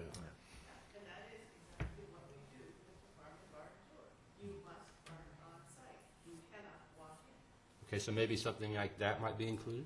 And There's already a condition to that effect of having to park on site. So have that to park on yes, site. yes. And the fire department will write a letter, that's part of this, and in their letter, if it's a narrow county road and site distance is a problem, and the on-site road is narrow, I mean, they'll specify as well, no parking on the county road, because they need to be able to drive on-site if they have to respond. How does that affect, because there was a comment made earlier from the public about, say, a busload of people coming in where you had a site that could only handle 10 cars, but you had 3 busloads of people come in where they drop them off and then the buses go back and pick them up in 2 hours or 3 hours. I mean, so She would allow you more people on site without the traffic. yeah, problems? without the traffic and impacts to the neighborhood. Well, if we limit it by participants on site, then there's still, that's the limiting factors, is however many folks come in, and if 2 busloads equates to whatever the limit is, then that would be it. If we could do a combination of participants and parked cars, but yeah, if a bus comes in and shuttles them in, I think that's kind of a different, obviously there's not as many, the parking issue goes away. Too many issues. So basically, what we were kind of thinking of is having on-site parking only, and limit on the participants up to 200 or something like that, so that you can have either or. So if you bus in people, you can have more people, but if you're only driving them in, you can only have so many? Well, again, Gets to the side, I guess, even with people. the threshold for the participants was determined for a couple of reasons, but one had to do with parking. But then also, as I suggested earlier, it also is connected to the sewage disposal on site. That's important in terms of whether or not they need to bring in a contract for portable toilets. So that was really why we were looking at the participant number. It is important from an environmental health perspective. They want to know how many people are you going to have on site. So there were multiple different departments and divisions that were involved in the creation of this language. And so I would think that if we look at parking, we still need to address the participants. So both of those issues need to be dealt with in the ordinance in some fashion. Okay. Okay, well, Commission, are we starting to wind down a little bit? Staff? Did we pretty much touch the bases that you did and didn't want to cover? So if I'm not hearing any more from anybody, then we'll move on to our next agenda item after we probably take a little break. Mr. Chairman, I might suggest that, given the late hour, that we might continue the next agenda item till the next Planning Commission meeting in late March, if that's your pleasure. It's okay by me. Yeah, It's fine. It'd be fine. Can I ask Paul a question? When will this ordinance come back now? How long do you anticipate? Well, we've got a number of issues that we're going to have to research. What, a month or 2 months? And it's probably going to be at least 2 months. Okay. Plus, we have if we're going to bring this forward, we have to have an environmental document for yourself. Well, that's right. I forgot. For you to that. review. That's So, right. I anticipate at least 2 months. Okay, thank you. Okay. Okay, well, on this item, thank you folks for coming and listening to us and talking. And then to continue, do we have to do that with a motion or just somebody make a motion? I'll make a motion that we adjourn. I'll second. To continue the item? Oh, to continue the item, okay. Through the 24th? Put them in conjunction. Right. Okay. Okay, we have a motion and a second to continue it to the 24th of March. All in favor? Aye. Opposed? Done. Thank you.